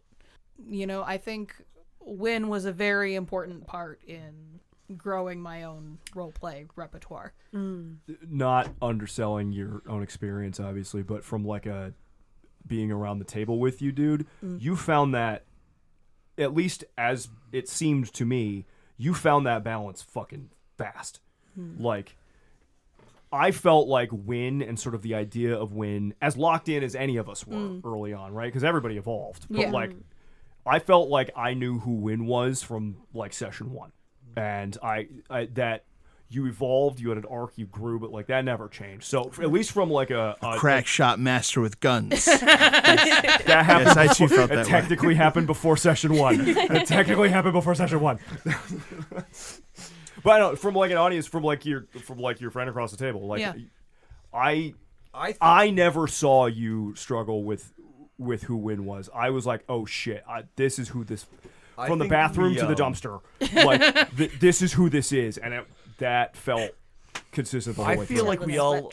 I think the moment No, that I Eric. felt we were all locked No. in was Tales of Elm City. Once Tales of Elm City happened, I feel like all the characters were locked in at that point. Yeah. That's I for think sure. the moment that I think Absolutely. was Lex, your favorite character, I don't have one. I'm sorry. aside from your own Pick your characters. favorite child. Yeah, like Look, just talk nice about all of us. Just get in on this. Oh, Jesus that's what Christ. we're doing here. We're fishing for compliments from Lex. Yes. Lex, I agree Someone with else Tim. is fishing for compliments for us. Yeah, somebody else wrote this in here. Clearly not Rob Sock Puppet. I saw the names on that. Mob Rearhead. The implication is I've got like 6 different sock puppets right now. Who is your favorite Malkavian in the group? I see. That's how we're cheating. so. That's how my kids do it. Dad, who's your favorite daughter? So I feel like everyone kind of had like things about the genre we're playing that I like personally tend to look for, and when I'm making and portraying a character myself, right? So like I love characters that are like having to the occult and are insightful and kind of like know what's going on a like a greater in the grand scheme of things. And I think that's like kind of like a through thread that I go for like pretty much with all of the vampire PCs that I've played, like in One Roll by Night or what have you. They tend to kind of like really know what's going on in terms of like the weird shit out there. I mean, And I feel like I do feel like Neil and Wynn kind of combined pretty like well encapsulate that. Having played an Infernalist before and played characters that are down for like insanely like selfish maneuvers while absolutely being like, no, it's for the greater good. I have to do this, guys. I have to. And actually convincing people to like go along with this horrible fucking idea. And I actually enjoy Tim's like fucking like willingness to kind of like go there, knowing that no, he's absolutely in the wrong and this is fucking evil, dastardly shit.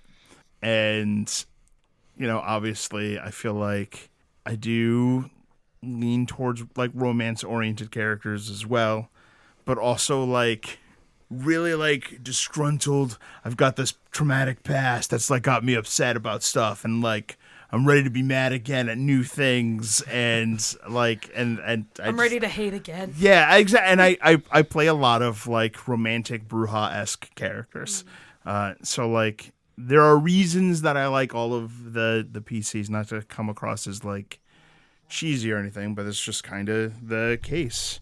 And for me, the things that I tend to like really like about your PCs are the things that you guys do that remind me of the things that I really like about playing. And then, maybe that's kind of like part of the point of like an actual play, is to kind of see the things you love as a player played out in ways that are like interesting and surprising, because you get to like be a fly on the wall and like follow other people's story. dude, all that shit tracks super hard with the things that you liking to, and for the audience too, right? They've seen you play that because you've played one like campaign character on the fucking podcast as John, the occult dude who knows everything that's going on, has a tortured tragic past that he's like ready to get angry about, has specifically romantic feelings and is romantically driven, is constantly tempted by like bad shit coming over his shoulder, like all those things are the PC you played for everyone. Yeah, and it's funny because like I feel like John in particular, out of like the coterie, I think he's most like Neil And I think him and Neil would actually be pretty close to each other in terms of like a friendship. Totally agree with that. Which is interesting because like by and large, for like a lot of my PCs, I think they hang out with like Johnny or Miles and like definitely like like more like a Win kind of like type of person that they would like be drawn to. But it's interesting that you mentioned John because I do feel like John and Neil have a lot in common. Carl, this man is a werewolf. Yeah. I think that's good for tonight, guys. We've been at this for a while. Mm-hmm. We have done... Oof, looking at that time on the computer. We've done at least half of the questions. Oh, my God. So we're going to bring the Bluetooth to Philadelphia, right? Well, man, if you carpooled, we could just take the Yeti, we record on the car trip. I got a minivan, guys. We can all fit. Path of Night is an actual play Vampire the Masquerade podcast set in the world of darkness. Recording and editing by Rebecca Steigelfest. The music used in this episode was composed for Path of Night by Brian Matolius. Find him online at brianmatolius.com. Path of Night uses the 20th anniversary edition of Vampire the Masquerade with a few limited house rules. Vampire the Masquerade and the World of Darkness are owned by Paradox Interactive. Make sure to subscribe to us on Spotify, Apple Podcast, or wherever you find your podcasts. You can find us on YouTube at youtube.com/@pathofnight. You can help support the show at ko-fi.com/pathofnight. You can find us on twitter.com @pathofnightpod, on Facebook at Path of Night Podcast, or email us at pathofnightpodcast@gmail.com.